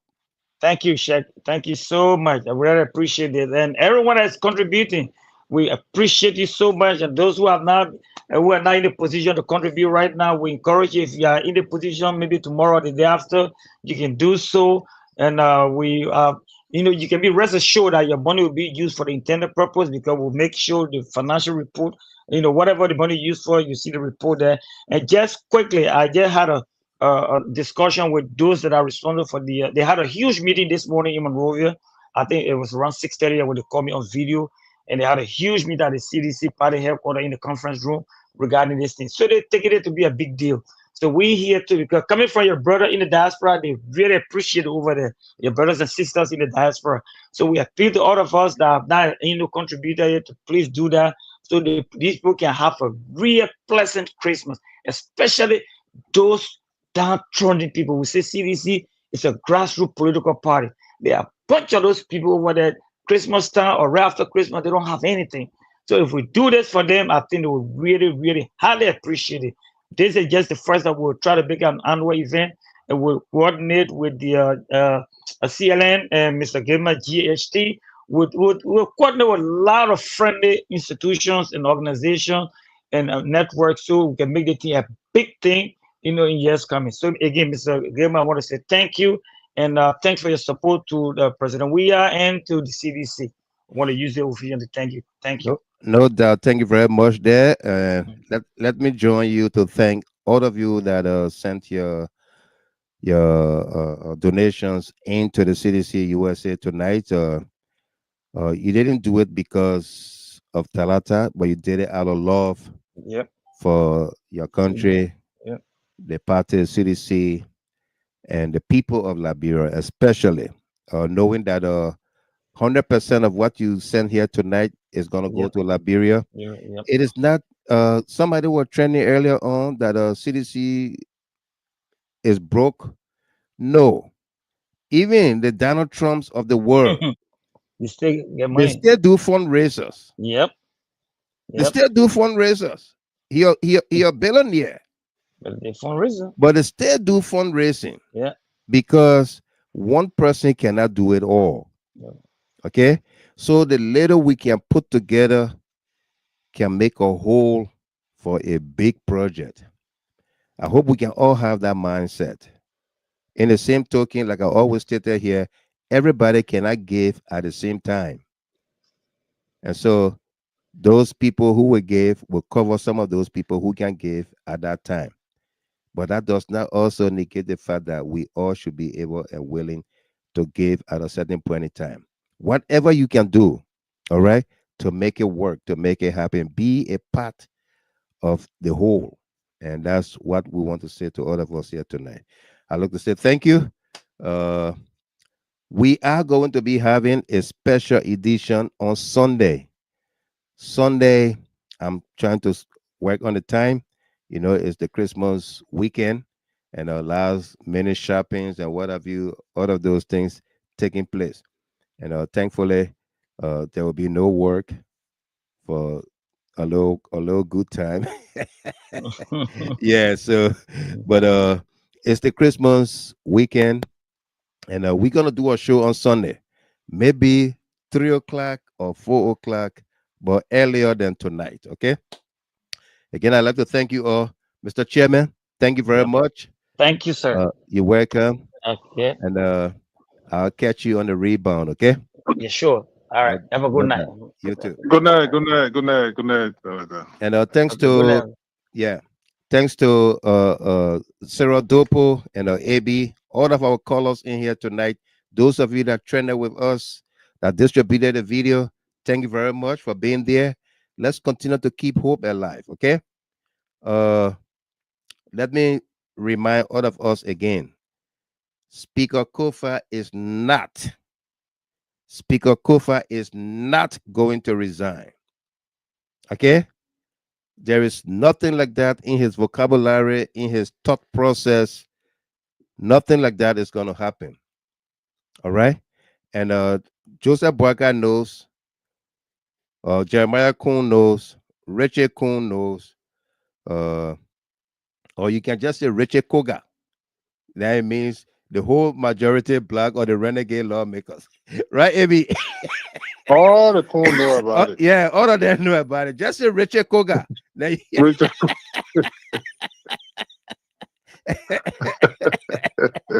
Yeah, Ible.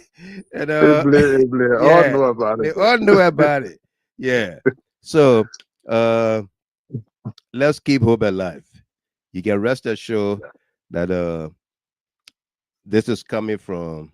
But my brother, just let me just come in real quick for a minute. Right. The reason why Boakai is taking the time up now to say he want to convey meetings because the international partners are the pressure is on him. The pressure is on him. You gotta follow the rule of law. One of the things that really kind of broke their wing, especially that press release from the from the those are diplomatic the languages. Embassy, yeah. When your partner are speaking those languages to you, it tells it should ring bell to you. Yeah. Especially for Boakai in particular.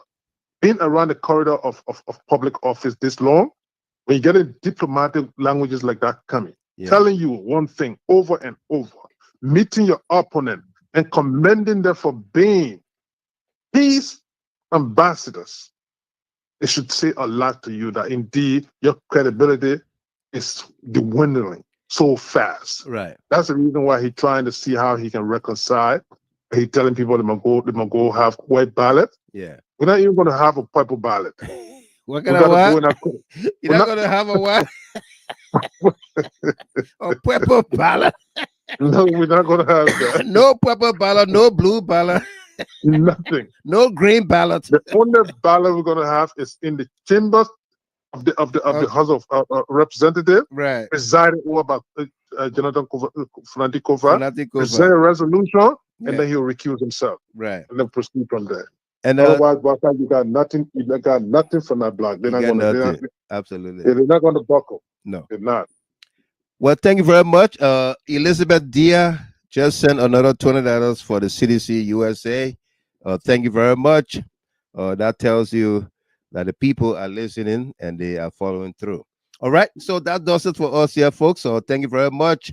Takun J going to take us home with the song "They Lied to Us." They can lie, they can steal, they kidnap, they corrupt, they lie. People fool us, man. The people fool us, so the people lie to us. Why? The government should lie. Why? But that's the question that we ask. My people, where you at? Wake up from your slumber, stop slipping.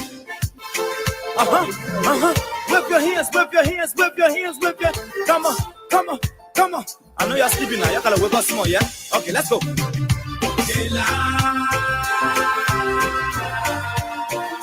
The people fool us. The people lie to us.